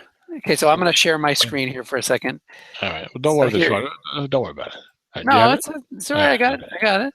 So All I'm right. gonna put Okay. mine up, All right. and then I'm gonna block myself in for a second. So the way the divisions are worked out, the Division One gets the number one seed, then in the other Okay. I got you. conference, number two, and then the number three, then the number four, then the number six, et cetera, et cetera. So I see. Well, shouldn't well, this is weird? Shouldn't they do? Shouldn't then Division 6 be like team number 6 and 7? Shouldn't they do zigzag? that would be something to bring up at the You know what I'm saying? You annual know what I mean? meeting. Yeah, yeah, no, it makes sense. So then instead of going 7, 8, 9, it would be 7, 8, 9. Then 9, 10 would be the same. Yeah, Good job, Dennis. So instead of being 7 and 9, it would be 7, 8. yeah, 7, 8 over here. You can see my cursor. So 7, Yeah. 8. So 12 would be replaced by 7, and 11 would be replaced by 8. But then they'd have 11, 12 over here. But then maybe it would be too easy for number one, because number one and number two, instead of getting 7 and 8, they'd have the number 11 and 12 seed. I Right? know, I'm just saying. Nice to be. I don't know. And also, that's when it's like the teams change year to year anyway. So Exactly. But you want the team that was number one to have some theoretical I'm just saying. competition I'm saying normally, like NCAA tournament or whatever. Normally, like when you're seeding, you zigzag. Got it. Yep. That's what I'm saying. But we'll find out. Anywho, the Bears. Is this Luke Dalfume? Yes, it is. Okay. The Bears. Let's see what he's got I'm going gonna put you back on. We got Marcus Mariota and Sean Renfree. Marcus Mariota at the quarterback with the 87-yard touchdown and 10 fumbles. Ouch. And run card not as good as you were hoping. Neither is a must run unless you're all snake eyes. How many yards did he have to carry? 7.4 rushing average with this card, but take out the 87-yard run, and he only averaged like 170 and 33. He only 5.5 a carry. Right. But he only had 34 rushes. Carry, you should get a little better than that, But anyway, that's what he's got. He'll take it and like it. Flat pass, not too bad. Short pitch, not too bad. It's not a bad. I don't think he came in that great in my rankings. I think he fumbles a lot, and the picks on right are a little higher than most of the quarterbacks. This is all comparative. But you look at this card, you say it's not a bad card for a rookie guy, especially. Don't you think so? No. Yeah, I agree. And he's got the benefit of having those must runs, even though they're not as good as you'd like. At least can throw people off for a little bit, so you can get that short gain on 7. And I think the fumbles kill him in my rankings. I think it was Mariota in my rankings. Did I delete him? Every now and then when I'm sorting, I got him at number 16 in the set. Yeah, that's not bad. Okay, so it's pretty good. Now does it look pretty good? It actually is pretty good. Ed has him at 25. Yeah, we do have a fair amount of disparity of certain guys. But yeah, this is for 30-team leagues, a pretty solid card. And a little past 6, 9, 6, 12. Yeah. 6, 12 in the 2015 set. All right, Marcus, go get him. He'll probably fumble all the time though. Then he's got Jamal Charles for half a very good card. Some fumbling, but look at that. Okay. It still does his thing catching the ball. But then unfortunately Melvin Gordon is the only other halfback on the roster. And 3.5 average. And he's getting touchdowns this year. He's not otherwise running well. So you see a lot of passing. We can run off tackle with Gordon if they're going to get pass all day. Not a lot of blocking though. Right. Yeah, that's it. That's going to be a problem. You're going to get some sacks against this team. Well, I was thinking for the running game first is what I was worried about. But yeah, you get some sacks too. So this is a future-oriented team. You got Mariota, you got Melvin Gordon, you got the 3 zeros. You always got Odell Beckham and Emmanuel Sanders, good receivers to throw to. Yeah. Okay, Ladarius Green, unfortunately, has never lived up to what we all thought he would do. That's that great card he had as a rookie. Yeah. How about his D? What does he play? This is the future team. Is poor and poor. Goes 5-0. Sheldon Richardson is not a nose tackle 4. I'll tell you that much.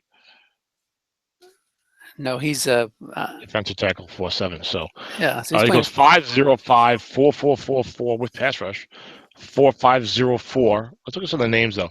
Cameron Hayward, Sheldon Richardson, Brian Arakpo, Zach Brown, Will Conter, Ryan Kerrigan, Kevin Johnson, who's got some young talent in his team. I like the direction of this team. Yeah. Looks like he's done a good job drafting.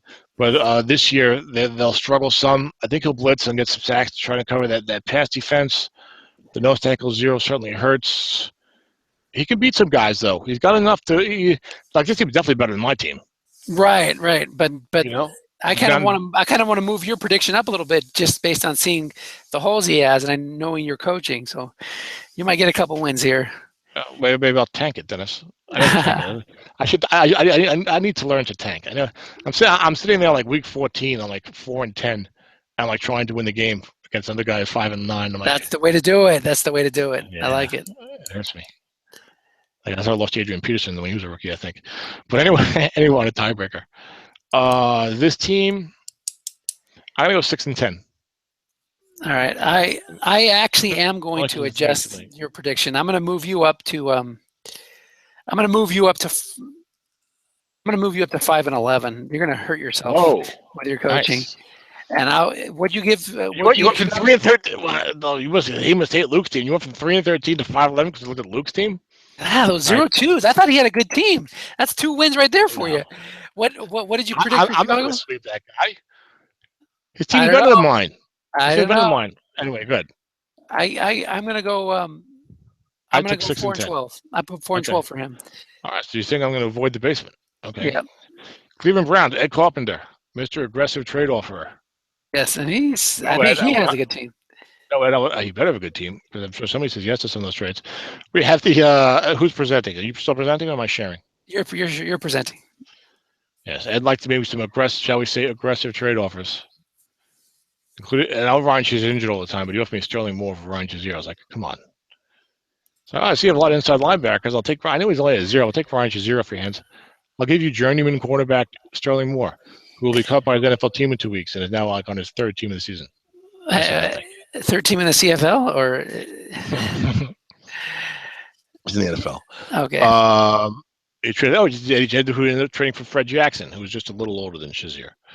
Anyway, Someone Subad knows what he's doing since he's obviously knows which players are good and aren't. He's got Ryan Tannehill. His career is taking a possible turn for the worse. We've said that before. He had rough starts last couple of years, though. It looked like he was solidifying himself to at least being a mid-level guy. I'm telling you, week 5 last year. If you go back and look at the news stories, they were talking about replacing him. But that was Philbin being a jackass, not Tannehill being bad. No, but even Tannehill, they were like, "Is he really going to do it?" And then he took off. So we'll see. Yeah. I think his car was better last year, wasn't it? Yeah, I think last year had a pretty decent card. Really good card. Like this Drawfest card really kind of sucks. Yeah, he's 16 in edge ranking. I think he was like 10 or 12 last year. Well, 16's not too bad. I've got him at 17. Okay. Okay. Yeah. Well, it's funny. We're excited for Mariota at 16, and I'm like, for Tannehill at 17. Looks Mariota's a rookie. Rookie quarterbacks don't always get good cards, Right. But for this Tannehill card, it's flat pass, great. The rest of it, So hopefully I got a good running game, and you can West Coast to the must runs will help you. You got Alfred Morris, Fred Jackson, Cameron Artis-Payne's got a nice guess right card. Not a lot of blocking, so this is looking like more like a future-oriented team. Good passing targets. DeAndre Hopkins and Demaryius Thomas. Vernon Davis, not so much anymore. Looks like a pretty solid team, though. I mean, aside from the right tackle. Solid team. Alfred Morris can't run the ball anymore. You're thinking of old Alfred Morris last year. He's not awful. Yeah, he can do some things. Yeah, you're right. I shouldn't dismiss him. And I know Artis-Payne is a low carry guy, but he has some pretty good. He has a pretty good card, I think. Yeah, it was. Yeah, it's got a nice short yardage card. But don't we play low running back fatigue? Yeah, we do. Low running back usage, so only 45 carries. So that's gonna. So he'll get stuffed at 5 yards on those short gains sometimes. So I mean, but the run blocking kills him. The pass blocking is weird. It helps a lot. It's great at tackle and guard and weak elsewhere. Tannehill's most runs will help him, but the offense I think is a little weird. I'm not that impressed with it. 3-4 defense goes average. We're looking at Ian Williams as a true nose tackle, so you got 4-5-5. Double-barrel sixes at cornerback. I was going to need him. 4-5-5, 4-0, triple barrel zeros at linebacker.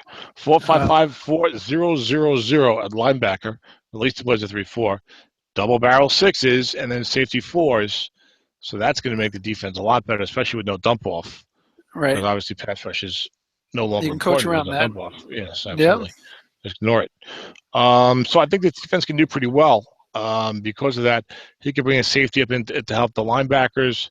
So 340 with the linebackers around. He's got a strong nose tackle. So I think the defense can play pretty well. I think he's got a good Jason Verrett's out for the year too. That hurts my SSF team. I might trade him. I think I'll go. I think the team might have a decent year actually. I like the defense. The defense seems to rule in autumn wind, although now there's a dump off to change things a little bit. And the offense can do some things. 32 million. I'll go 9-7 for Cleveland. I will go. I'm gonna go 9-7 too. I think that's a borderline playoff team. Yeah. He could be. He could make the playoffs, or could just miss it. Like that's a team I'll have trouble with. Like they're pretty solid in terms of a lot of things they can do. Right. The Saints. I always forget what team Butch is. Is it the Saints or the Voodoo? Butch is the Saints, right? No, Butch is the Voodoo. Butch is always the Voodoo in every league. Just about. So Jean Lafleur is the Saints. Yes. I remember that because they've got the Fleur de Lis on the helmet, and he's John Lafleur. Exactly. I'm sure that's the reason why he likes them too. At least initial attraction. There's been stranger reasons for that. I doubt it. I bet you anything. I think I was in a division last year. I remember kicking my ass mercilessly. I think one of these games last year. But he's got Alex Smith.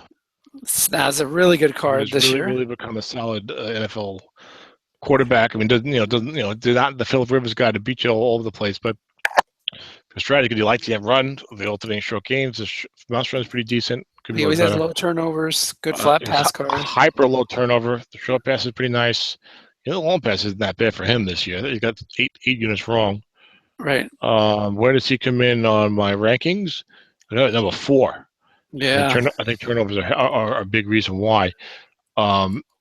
Turnovers factor heavily in my thing. So some of these guys that are high up, I'm like, yeah, this guy's not going to. This guy's number 4. Like he's going to be like, Drew Brees, Philip Rivers, Tom Brady, and stray for you, which Alex is not going to do, but it's a good quarterback card nonetheless. Better complemented with a running game, which looks a little weak. He's got James Starks, who's not too bad. I like the soft tackle run is pretty good. Yeah. Not too bad. Chris Ivory-esque, although in different places at the bottom, so at the top. Sean Drone, only 78 carries at the 3.5. Line book wrong. He can get you some yards into nothing great, but he's got Mike Tolbert. That is a very powerful card. Absolutely. 62 carries. He's limited. He's limited. Barely. Yep. Poor guy. So that's another thing. Not to go talk about. What's his average? First of all, what's his average? 4.1. Okay, so he'll be stop. Those short gains will stop at 4. Yeah. Not to beat a dead horse with the dump off, but I don't know. There's not consistency in the rule set. I feel like it because I know the guys like, well, they don't like to dump off whatever. That's whatever. That's understandable. I can see that. But like we're playing modern NFL, there just aren't that many running back cards around. So you get me the rule set that's in the 2015 NFL, which is pass happy.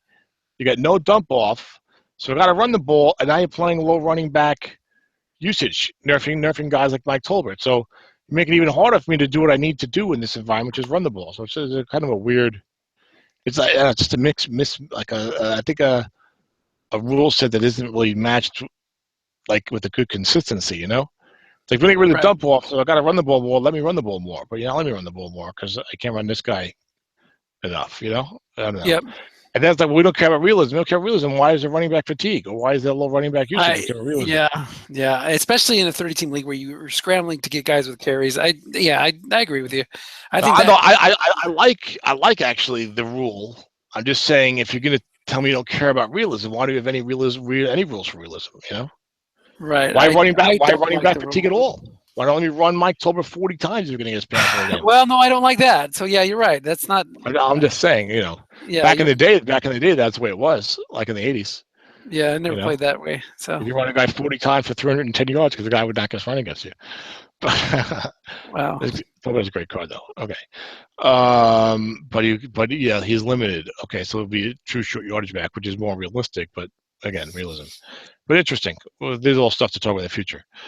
But Alex Smith, James Starks, Julian Edelman, Marcus Wilson, Jordan Reed, John Phillips, Sousa, Rodney Hudson, 5-7. This is a weird team. Okay, I do love looking at these autumn win teams because of the 30-team set. You get some really weird looking teams, boy. You know, it's like, what is this team? You got a quarterback who doesn't turn the ball over. He's a flat pass maven. He's okay short. Kind of a okay running back in James Starks. You know, Sean Drone. So you got a weird like offensive line with like a good center right guard. The other guy's only 4, so you have some pass blocking. You got Julian Edelman, Jordan Reed, good possession receivers. That helps Alex Smith. It's a weird looking team. Am I right or wrong? Yeah, no, but you're not going to have everything. Most of the time, you're going to have to put up with holes on your team like this. It's just the way it is. Absolutely. Yeah. I love that about autumn win is that you get it's like 2/3 of the league have like these really funky looking teams. You know, it's kind of cool. He's got to be happy with the way Terrence West is playing this year. Even that card that he has there is not. It's usable. It's okay for a 30-team league. I mean, you can do some things. 3.7, and you got some. You guess wrong. 16. Yeah. Off tackle, shades of last year's 6-7 short game. Now it's 6-8, 16 and 15. Look out. Right. So. You know, but yeah, which is good for Terrence West. So he's he's not a problem player. That guy come from nowhere to just do some things. So interesting offense. Okay, and who just got this is Jean Lafleur. Yeah, average against the run, good against the pass. I'm excited, Dennis. This is our first. It's like a 10th team. It's like our first good pass defense I think we've seen. Exactly. Well, that's amazing. That's not an exaggeration. It's a 9th team. Nice. It's true. Maybe the NFC has got great pass defense, or Division 3, American Division 3 maybe has great pass defense. I don't know. Can't they put the division names in here like the that we have, whatever it is, the Stram and the Lombardi and all that stuff? I think you can do that on the computer. I'm pretty sure. Yeah, I don't know. Anyway, I'll check that out. More work for Paul. Yeah. Gene's defense. It's a 4-3 defense. Did I misread that? No. Okay. Goes 4-5, 4-5-4. 0. Oh, 4-5. Yeah, you're right. It's our 4-5-4-4. Yeah, because he was already in Detroit last year, right? Goes 4-5-4-4. And but how do you get average with that? Look how bad you got to be to get a 4 and then against the run. Maybe because of 4-3. He goes 4-5-4-4. And his linebackers against a run of 4-4-4, and that gets you average. Okay, cool. All right, anyway. Yeah, because if you add it all up, 13, 17, and he's getting 6 from his linebacker. So remember, average 23 is average in this league. Yeah, I'm just saying, if you look at the personnel, you would probably think that was a little below average, but he managed to avoid it. And of course, that's not an accident. He knows what he's doing, and he's got a decent team. Look, if you have a bad team, you don't care. But if you have a decent team, you want to make sure you're hitting those the next rung up. You're certainly going to get at least average if you have a decent team. Linebackers 4-4-4. But even though he's average, you can run them. But linebackers 4-4-4. Secondary 6 free safety, 6-6. 4-5 corners, 5 strong safety. So this defense, a weird defense. You can run on him. You can throw flat on him. He can double team left corner a lot, which will help. Right. So I think he could do some things with this defense. It can be all right. 30-team league. I like Alex Smith. Look, these teams get to beat up on the Bears and the Thunder. This is a playoff team for me. Yeah, I'm going 10 wins, 10-6. I'm going to go 9-7. Okay. 9-7. Although with the division, I should probably give them a bump, but I'll go 9-7. Oakland Raiders. Tim Bollier. Back-to-back Super Bowl losses, is that right? Or no, he won. He won 2 years ago. Oh, yeah, back-to-back Super Bowl appearances. He beat you, didn't he? Did he? Well, I know he won the Super Bowl 2 years ago. I think we played in the Somifa Super Bowl. I think he beat. I wasn't in the Super Bowl that year. Oh, you might have beat Mark's team that upset Dave Szymanski in the playoffs. Right. Dave had like a really good regular season. He beat Mark, and then he lost to Claude. Okay. So back-to-back that's right. Yes. So Tim Bollier. Okay. He's got Tom Brady, a quarterback, best card in the set. Okay. By far. Should be on my Somifa team. Struggling. Flat pass is excellent. 10 only completed. Oh, it's not bad. With the short pass, the long pass, he's got it all. Like. The Sean McCoy's card I kind of like this year. Yep. He'll have a great card next year. Keeps it up. 895 with a 4.4. Buffalo's running game is going off since Anthony took over. For sure. This is the type of running card I think you kind of like, right? Oh You yeah, got absolutely. some short gains mixed in, some positive yards, right and wrong. You can add extra short gains and run if you want to take a shot at the end run. Yep. And Shady can always catch. He's got good yardage. Look at the flat pass right, 8 plus 11, 9 plus 9. So that's a very fine card. Only about 180 attempts or so, but you can run a good amount. He's got Tevin Coleman, who you said is low on the thing, right? He's limited. Yeah. No, No, he's not. He's not good to limited. go. And he's got an explosive against wrong card. You got the right quarterback to take advantage of that because you got Tom Brady, and people will respect Tom Brady. And then you look at this off tackle and run wrong with Tevin Coleman, leaving the linebacker, especially off tackle and run wrong with Tevin Coleman. And you got Tom Brady throwing to Antonio Brown and Calvin Johnson. So yes, they'll be guessing pass. And then you've got Darren Fells got a pretty decent card. Yep. Jim Dre, I do not think has the card. No, not very last good. year now block and back run block 0. Can they play in the autumn wind? I forget. If they're carded as a blocking back, and he is. Okay. So it looks like he's probably going to go 2 tight end with Crockett Gilmore. 33 catches, 12.5. Yeah, that's the way you're going to do. You see that probably. He's also blocking 5 instead of run blocking 0, except when he counts as the odd asterisk rusher, perhaps. Offensive line is okay. More workmanlike than spectacular. The left side's pretty good. Left guard 6, left tackle 5, and the second tight end 5. So you'll see Shady running that way. So you got to like that offense a lot. It looks good for Tim. Tim's a defensive guy. Usually has a good defense. It's a 4-3 that's good and average. So this is shaping up to be the best team we've seen so far. And the cream of the division. Goes 5. And Dan Williams was a true 6. Okay, there's a 3-4 guy. 5-6-4-4. He was a 3-4 guy with Arizona, and then when he went to Oakland, it became a 4-3 guy. So it's 5-6-4-4 on the defensive line. His linebackers against the run are 4-6-4. Against the pass, 4-4-5. Corners 5-6. Strong CD 4-free safety 0. So you like Tim's defense. Appreciate you can double team the strong safety, double team the tight end rather. You come up into the flats because you have good corners to cover. You'll see Wesley Woodyard on line of scrimmage sometimes with that 6 run rating and 10 pass rush. Irvin's a good blitzing outside linebacker.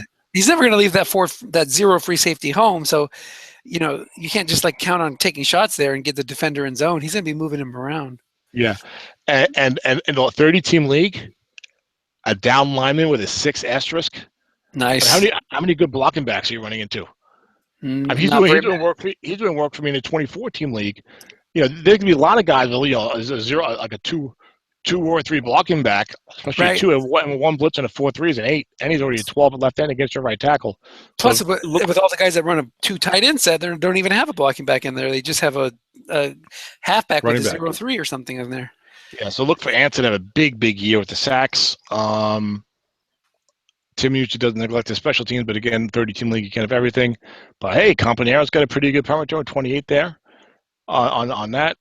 And point of coverage is fine, nothing too bad. And I like this team a lot. I know Tim can coach. What we've seen so far is a weak division. I'm going to go 13-3. I will go 13-3 as well. And that is just a really good team.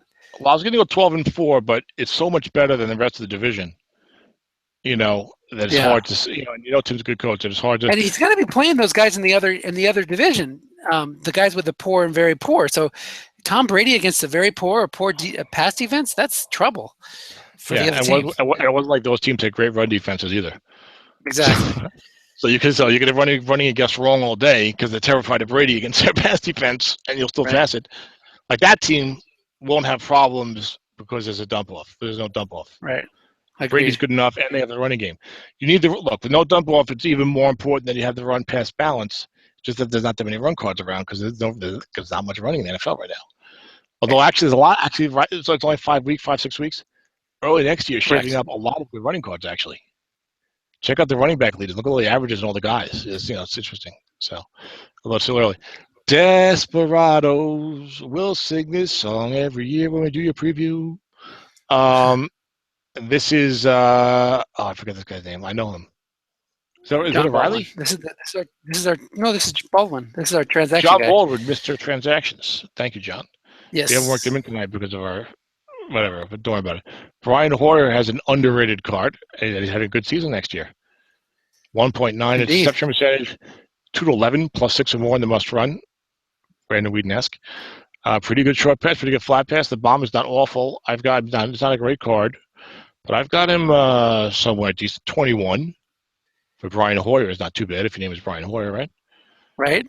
You got Darren McFadden. This guy was in a hurry with the old depth chart, huh? Yeah.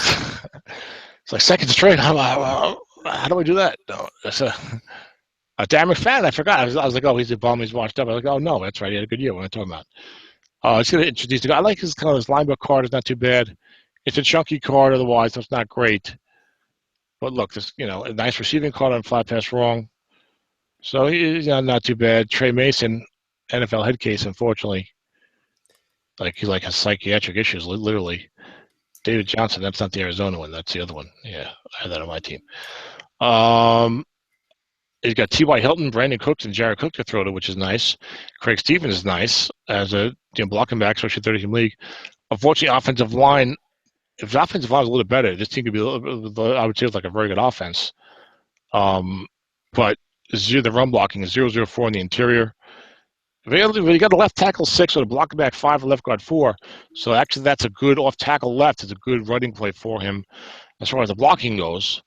And they're even into the right side to get away with it a little bit. Maybe end run right a little more with Jared Cook's 5, but I don't think McFadden's a good run. It's kind of a decent offense for the 30-team league, right, Dennis? Yeah, I would say so. And you got to remember, again, he's probably going to be facing some of those defenses that are not that great. Yeah, now moving on to a new division now. So let's see what this division looks like. Not every division is going to have 2 dreadful teams in it. What I'm saying is then that you have the cross-division games. You know what I mean? Yes, what you are referring to, the intra-conference games. Correct. So, but yeah, there's also games out of the whatever conference. But defense is, I think, 4.3 average good. I think is what I saw. Dropped off. Yep. Who did, me or you? Oh no, I did. I thought I did. No, sorry. Okay, I pulled my cord. I had the defense wrong. Then it's 4.3 average poor. Oh, okay. That's going to hurt this team. This team needs, I think, a decent defense to get going. Because the offense isn't bad, but not real good. That's not strong, I would say. Yeah. Corbin Bryant is from Buffalo 3-4, right? No, 4-3. 4 zeros on defense. 0-5-4-5, 0-0-4, 0-0-4-5. Yeah, that's not good. No, and it's a 4-3 to make it even worse. I don't know what to do here. You lose a lot of games. You don't do very well, is what happens here. Yep. So the defense isn't that good. It's a very bad defense. There's no way around it. The offense is pretty decent. I think it's John Baldwin. 30-team league, despite the terrible defense, Dennis. Yeah, I'm adjusting. I'm doing better, I think, in adjusting the 30-team league. My predictions. I'm gonna go 6-10 for Dallas. All right, I am going to go 5-11. The 24-team league, I would go like 2-4. I would go like 3-13 at best for that team. Right. So that defense would just to give you an update, we are 87. You are 2 games below 500 for your predictions, and I'm 4 games below 500. Just so we can end up on a solid 500 record. I have been more optimistic than you to date. Yes. Well, not to date, but in this preview, which is certainly not the MO. Yeah. So tiger, cats. It's again Thundercats and Tiger Cats. You should change your name to the Berlin Thundercats. They were not a professional football team at any time. Oh, true. I cannot do that. That's right. I can name my team the Frankfurt Galaxy. Can move out of Berlin. Jawohl. The Rhine Fire. The London Admirals. I'm trying to struggle to think of those. No, the Amsterdam Admirals, Dennis. What was the London Monarchs? Monarchs. What about this? Do they have any teams in Spain? You have like the Barcelona. There might have been the Barcelona Lions at one time, but they don't think they lasted long. I know that. Okay, gotcha. Germany and England seem to take to it more. Hamilton, Joe Soto. I remember. Can I say that I'm on the tab? I am on the tab. Am I allowed to say that? No, it's supposed to be secretive. Yes. I mean, I'm not on the tab. I forget. Oh, anyway. After that comment, perhaps the right answer is I was on the tab. I got thrown off. Your tab is limited. Your tab time is limited. Yeah, yeah. I didn't respond to all the trades. Once they were doing all those like 10s for a 9, I was like, oh, I kept missing them. So I got thrown off. We'll see. But Joe Sardo was making a lot of trades for the year, so I would expect this to be a competitive team. Let's see what the final product looks like. Josh McCown and his Band of Renown as a interesting card. Yeah, better than you think. It's interesting. This is just a weird set for quarterbacks. I feel like the quarterback cards, like once you get past, they're not that great. I got outside of Brady, it's like I've got like Tyrod Taylor, Russell Wilson, Alex Smith. I've got Drew Brees a lot lower than Ed does, and he's probably going to be higher. But when you get to like Jay Cutler, from like Jay Cutler down to Bridgewater, they're all pretty much the same. Yeah, and even like the top guys, it's like after Brady, it's like they're not like great, right? The Cardinals don't seem as strong. Usually, I feel like the top 4 or 5 are stronger than they are this year. They're not in their own tier like they used to be. Yeah, and part of that may be because Strat's expecting you to play, with the dump off or with the FPR or with the white die 6 or whatever. Right. Could be part of it. Also, maybe they just put the kibosh on the pass defenses. Who knows? We certainly haven't seen too many good pass defenses with the split ratings. Who knows? Anyway, who am I looking at here? Josh McCown. He's decent in my ratings. Yeah. I compared him with Brandon Weeden when I was in the quarterback in Samifa. I got McCown at 14. I Weeden at 12, but it's like Weeden's quite better, a lot better than that differentiation. I got McCown at 14, Weeden at 12. I think the fumble, he has a little bit of a high split fumble number, I believe. Not awful. Not like Colt McCoy's last year, but like a little high. That I think is one thing that made his card go a little lower despite the low interceptions. Because you're low interceptions with high snap fumble, you're not really low turnover. You know what I'm saying? Correct. But it's a pretty good card. You got D'Angelo Williams, who always got a great rushing card. I traded for him too. He traded a 2nd-round pick for him. Yeah, he's got a real good card and was running well again in the NFL so far this year. Though none of the other guys in there. Got Marshawn Lynch, who's not a really good card, but he can give you as a number 2 back. It's not too bad, right? Yeah, he can. If you run long carries, he'll give you some stuff. Yeah, and run wrong, not too bad.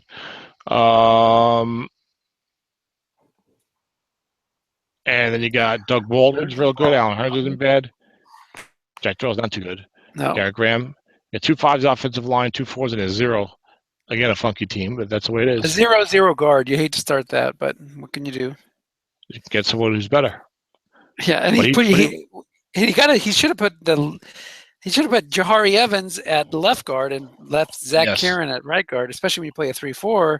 I should offer him Luis Vasquez for something. His 0-5 is on my bench. Yeah. And not in the league anymore, but he hopefully comes back. He's only like 29. Average against the run, good against the pass. Nice. Which will help him because he'll need it. Trim Kevin Williams, that's right. He goes 4.5, 4.5 on the defensive line. Goes 4.64 at linebacker with great outside rushing pass rushers. Right. Goes 5.5 at corner, 4.5 at safety. And that middle linebacker 6 against the pass. So I kind of like the defense. He's a little susceptible to the run. Anytime you have 5 corners or better, you're in good shape. Especially in this league. Yeah. And you get the good pass defense. And he doesn't have to worry about the dump offs with that weak defensive line, pass rushing wise. So that's good. Yeah. So the defense will play pretty well. I like McCown and D'Angelo Williams. Whereas the offensive line was better. It's a 30-team league. I think it's a pretty good team. I haven't looked at the stuff yet, the specialists. I don't know how tough this division is. I see you're lurking there. Yeah. But assuming the division is normal strength and not excellent or something, I'll give him a tentative 10-6. Wow, 10-6. Impressive. I should have got 9-7, but 30-team league. So if you got a pretty good team, I got to give some props. I'll go 8-8.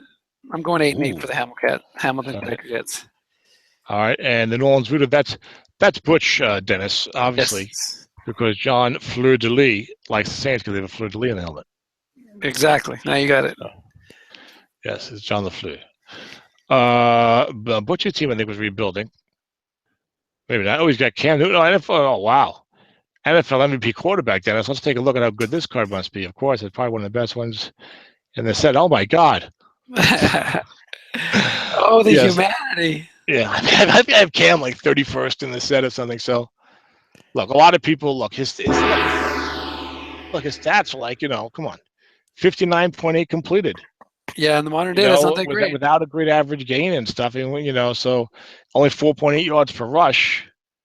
The one thing they got to do though, can we give this guy like a better than normal linebacker card at least, please? Right, especially for those second goal from carries. the 3. I mean, and you know what? Just add 2 yards to everything. Is that asking too much? No, I would say just move the wrong column to the right column, and then you could add a couple yards on the wrong column. Move that whole wrong column to the right column. That sounds like Cam Newton. +3 on 7, +2 on 8. Just move that whole thing over, and then even if you leave the linebacker wrong card the same with maybe a boost on 2, that seems more accurate to me. Yeah, you give me an extra yard or 2 on the wrongs and make the row on the right, because the guy runs up the middle every time they get inside the 5. Yeah, and he can't be stopped. Yeah, you can sure be stopped the strat. Yeah, even when you slam into him like Deion Jones did and give him a concussion that was undiagnosed, he still gets in on the second effort. So that's the second and goal from the 2. I've got Brandon Weeden or Cam Newton. They're equal, I would say. And they're running up the middle. Okay, the wrong is not that bad, but not great for what you expect. And then also, I think his average gets hurt at 4.8 because he does run so much. Because they do use him for like regular runs, not just all like gimmicky runs. Right. So sometimes you only get 2 or 3 yards. It's not only like a big play type of like design rollout. Yeah, it's a little irritating when who was the guy you looked at a couple times ago that had a +6 on 11? Brian Hoyer. Yeah, Brian Hoyer gets a +6 on 11, and he's getting -1 on 11. Come on now. But he's got. Come on, man. Come on. Yeah, are you kidding? 8 is +3. I don't know what with the 11. 8 is +3. So the average he had. Now the passing card, 5 passes dreadful. Okay. The short pass card looks pretty good actually though. 1, 3, 7, 10 on right. The 16 must runs. This is where if you had a good must run, he'd actually be a killer. Instead, it's all like But they get rolling 1, 3, 6, 11, 4, or 18. It looks like a lot, but the math does not help you. Right. You know what I'm saying? That's it's visually appealing, but those big 19. 19, done 18, a little better. Okay. So 1, 2, and 5, 9. All right, Cam. Good luck.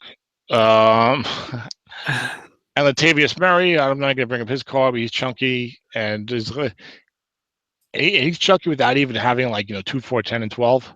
But good on him. He's got 2, 11, and 12. Then everything else is just like ugh. He picked up Matt Jones in the draft, and looks like he's going to have a bright future. He's playing well this year. Well, Murray's got a pretty good M run card with the +7, 6, and 5 in there. Okay. I like that. Okay. I think he has good wrong. Allen Robinson's got a tremendous card. Not bad. Larry Donnell. Pretty decent line. 6, 7 right guard. A 5 over here. Not that great. I thought it was 2 5s. There's only 1 5. So interesting. He made a lot of good. He had a bad year last year, but he made a lot of good picks. Guys, foundation guys.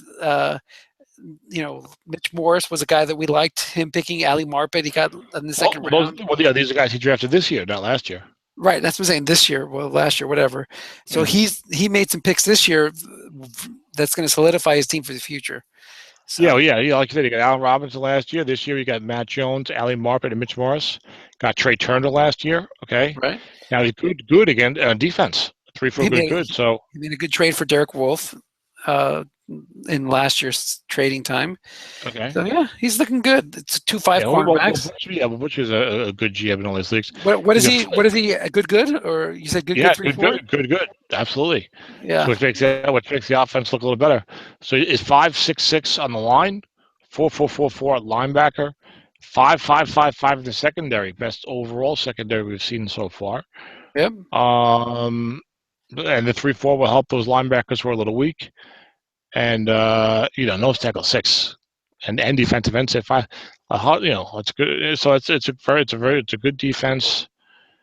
I think 32 league. Cam, you can get by with Cam and Latavius Murray, and no kid line and Allen Robinson.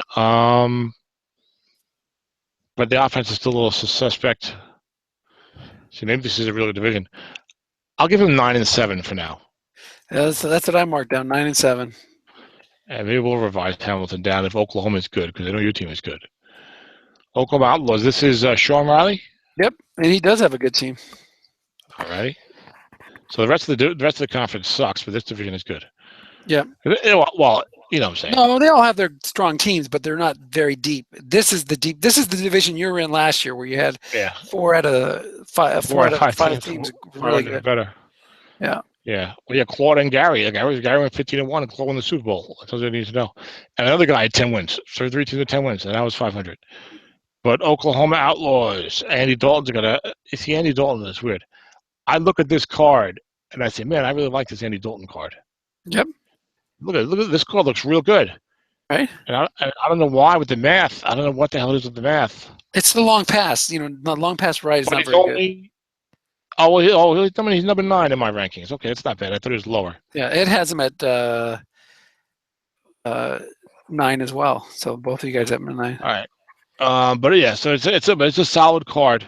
It's pretty solid. It is only 4 gets right on long pass. Get the 8 must-runs, but he's not that good at it, so that doesn't help you a lot.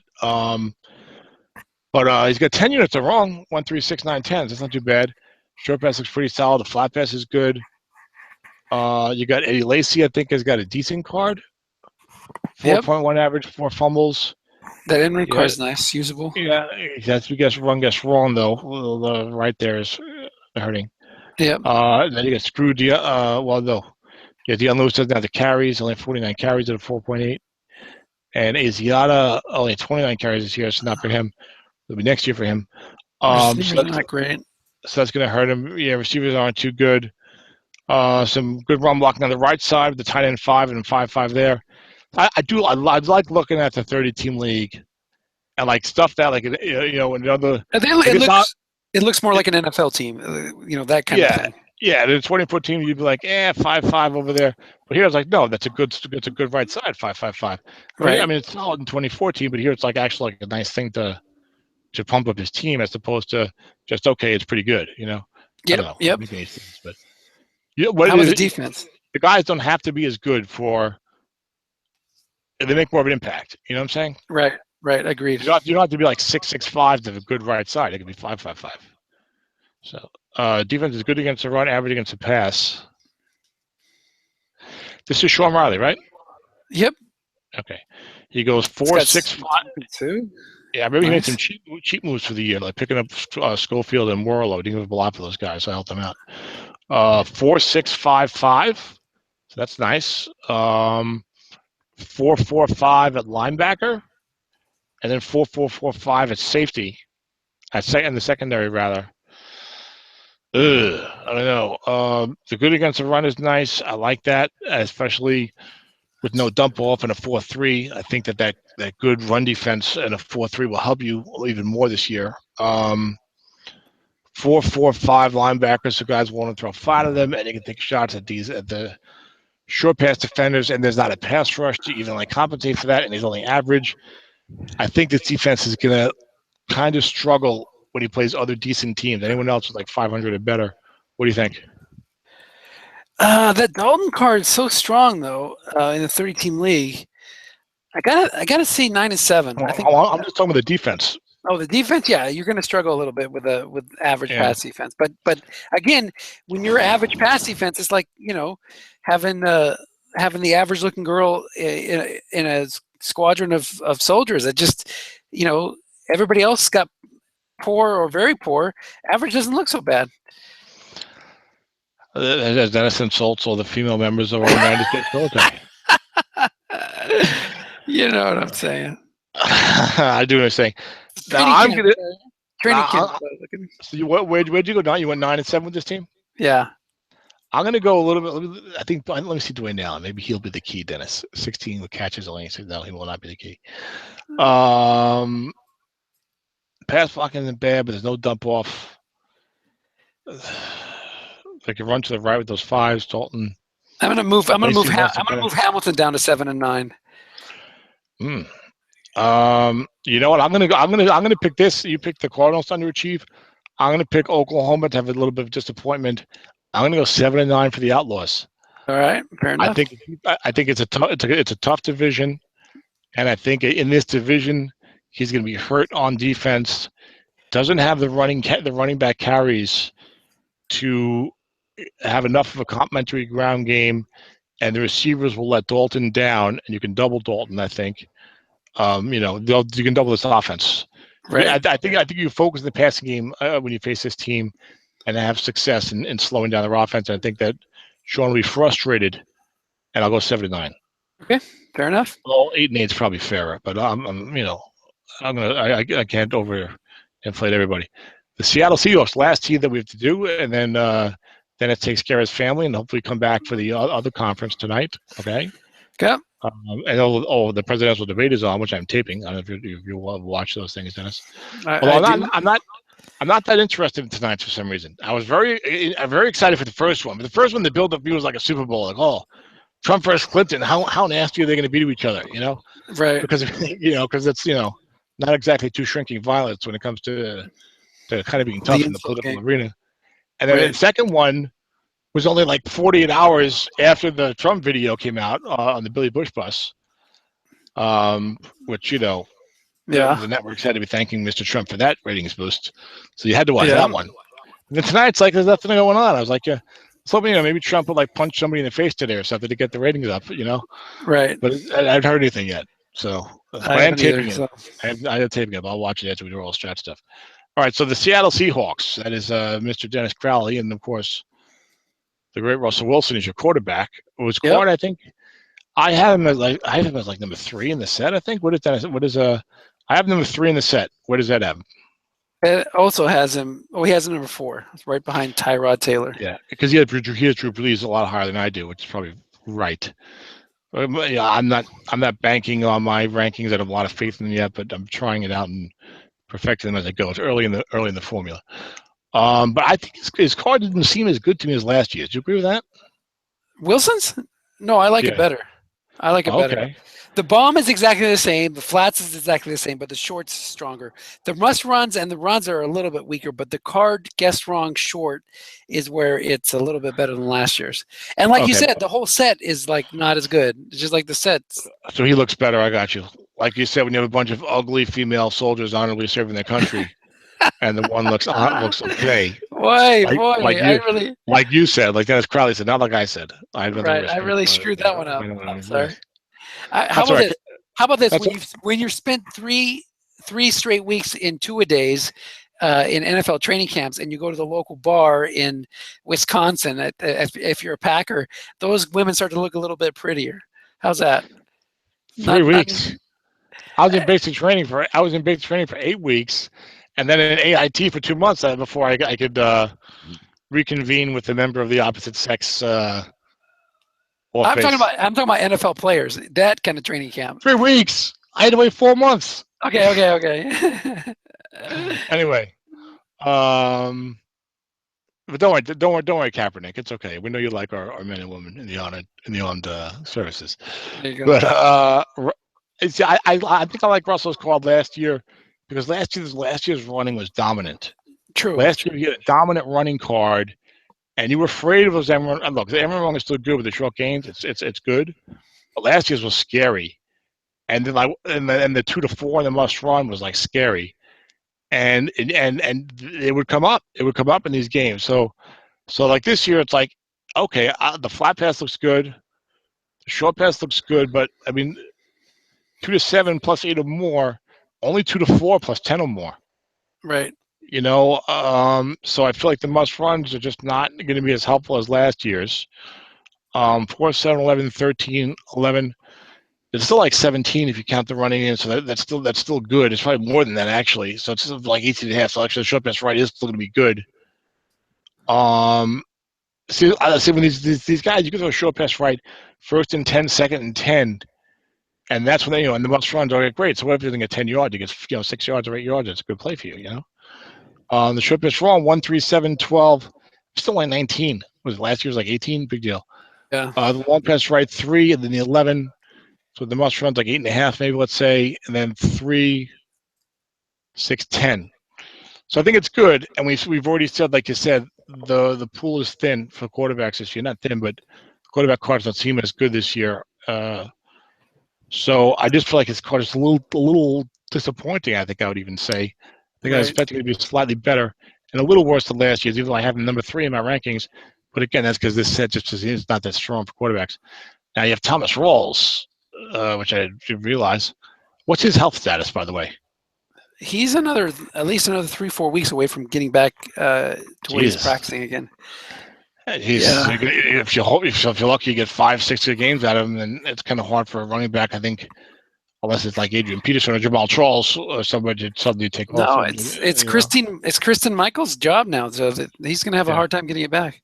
Yeah, Michael's playing well, which is good. I have 4 teams. He's on 3 of them. You know, I loved Michael coming out of college, and I drafted him like the 5th round of the league, including Order Win. He's on my Order Win team. Nice. I got so next year, hopefully, I get Andrew Luck and Christian Michael. I still got C.J. Anderson. I got Amir Abdullah hanging around, and the defense is coming along, so hopefully it'll be okay. 147 carries, 5.6 average. Very nice. Linebook wrong, off tackle wrong, end run wrong. That's a real nice card. The guess right outside of the linebook is a little disappointing. You know, I really thought he would have more of a good 2-way card. You know, right and wrong, but still, hopefully a good interior blocking. Receiving gets a yardage, but the catches, you want the 7 only for your starting lead back if you can get it. The run blocking, nice. You have the 7 for the pass blocking, and then you got 6.54 interior, so you can run. Is he? Dennis, I'm telling you, run linebook with Thomas Rawls. That'll be good for you. I also have Spencer Ware here, which he's showing up there on that formation. Yeah. I didn't even realize. Yeah, so he's my. Those 2 guys will be splitting carries. Are you running 2 tight end with Owen Daniels? Yes, I am. 2 tight ends. Good, because I saw Troy Nicholas. They didn't want him in the field, I don't think. No. Same card every year. Yeah. This is Owen's 9th. This is Owen Daniels' 9th year in a row with the exact same strike card, I think. Just about. They don't even look at it anymore. They just put it just copy it over, copy and paste. They adjust the yardage if they have whatever the average was. Take a half a yard off this year, boys. Spencer Ware. Didn't I tell you? I'm not right about every player. Did I tell you that Spencer Ware was not a 1-year guy that's a pretty good running back? Yep, absolutely. I know his averages in the NFL, but he's playing pretty good. And how about the receptions? He couldn't catch the ball last year. Now he's doing amazing. He had like 140 yards receiving in one of the first games of the season or something like that. Yeah. But this guy, he's this year's Terrence West, but better. Yep. And here's what you probably would want for Thomas Rawls' guest right card, something like this. Yeah, exactly. I would have expected something more like this. And look at this off tackle. Look at the 2 to 7 off tackle. Yeah. That dreaded 5 is oh boy, you could be angry. No one likes the dreaded 5, but look at this. And you get the dreaded 5. Oh, but he's got a real good card. So between him and you're lucky there's no dump off, Dennis. You don't have to flat pass right to Spencer Ware, but no. So him and Rawls, you're in good shape there for your running backs, and you got Chris. I like Chris Thompson, and he's playing pretty well this year. Only 35 carries, but it was a 6.2 average. Right. So that you can use that to trick your fashion. Yeah. Then you got Deshaun Jackson, Steve Smith, Craig Olson's got a great card. So you have an excellent looking offense here, and I know the defense is good, and they're going for the year. By the way, it's not my fault that Cedric Thornton is not starting. I'm not worried about it. He was doing his thing now. 4-3 defense. Excellent. It's over, folks. The fat lady has sung. She's warming up. Yeah, I don't know about that. You're playing for second. This is a good team. I mean, you're too low to the ground, son. I do not see a team in this conference that. Okay, Oakland is good. All right, and Seattle, Oakland should be the AFC Championship game, but I think your team is definitely better because of the excellent, where Tim's like averaging good or something, you know. Right. And I like McCoy's card. But we all know what's going to happen. We all know what can happen in playoff games. You're going to be facing all of these teams are going to be good that are in the playoffs, and one bad set of rolls or one break here and there, and you can be on the outside looking in, even with a team that looks on paper to be much better than the other teams, aside from Oakland. There are 15 teams in this conference, Dennis. So I know what the playoff competition will be like when you make the playoffs. I think you'll make the Super Bowl, and I think the only team that could beat you in the playoffs will be Oakland, unless you have one of the like awful luck of all time type of games, which we do get. Yep. The 5-6 turnover Yep. thing, and the other guy's getting, long pass right, too long gain on Case Keenum, or whatever, Yep. It can happen. So let's look at the defense here. You go 5-6-4-5. I don't like that 4 there. But you can't do everything. 5-6, especially at right tackle. You should switch them around. You wanted to avoid the. So you like to sack too much. You wanted to avoid the left guard 7s. So you left Geno at left tackle. I feel like with the blocking back and stuff with your team. Yeah, can you hear me? Yeah, I got you now. Yeah. I was like, I see you put Geno at left tackle because you want to avoid those left guard 7s, I think, with your pass blocking. Exactly. But I feel like, with the blocking backs and your team is so good, I hate to give them the opportunity to run on their left side. That's forward. I'd rather make them run on their right side. But that's all right. But I've heard of the same thing also because it's probably weak. I said, let me let Geno chew up those right guards. Exactly. And even though I feel like pass rush is not as important, it's still, when you get sacks, they're still huge. So it's still effective. You know what I'm saying? Yep. I mean, and that's what you want. It's the down lineman where you don't have to be blitzing all the time, and Geno's just there. Yep. You're not leaving any zones open for him to attack right guard 3s. Right. Then your linebackers are 5. So we've seen weak linebacking in this whole conference. I tell you, the NFC's got to be loaded because this conference sucks. Our conference kind of sucks. Don't you agree? It's a little bit shaky. 12. I think I can make it. I expected a few more good rated pass defenses. Let's put it that way. Yes. As opposed to the 1 or 2 you have seen in the first 14 teams. And then you're excellent. You're the only one who's excellent at anything in the conference, and you're excellent at both. So you go 5-6-4-5. Of course, last year you were in a very tough conference. Last year the AFC was really good, and you were in that conference. So, you what comes up, whatever. What comes up goes around. No, what comes around goes around.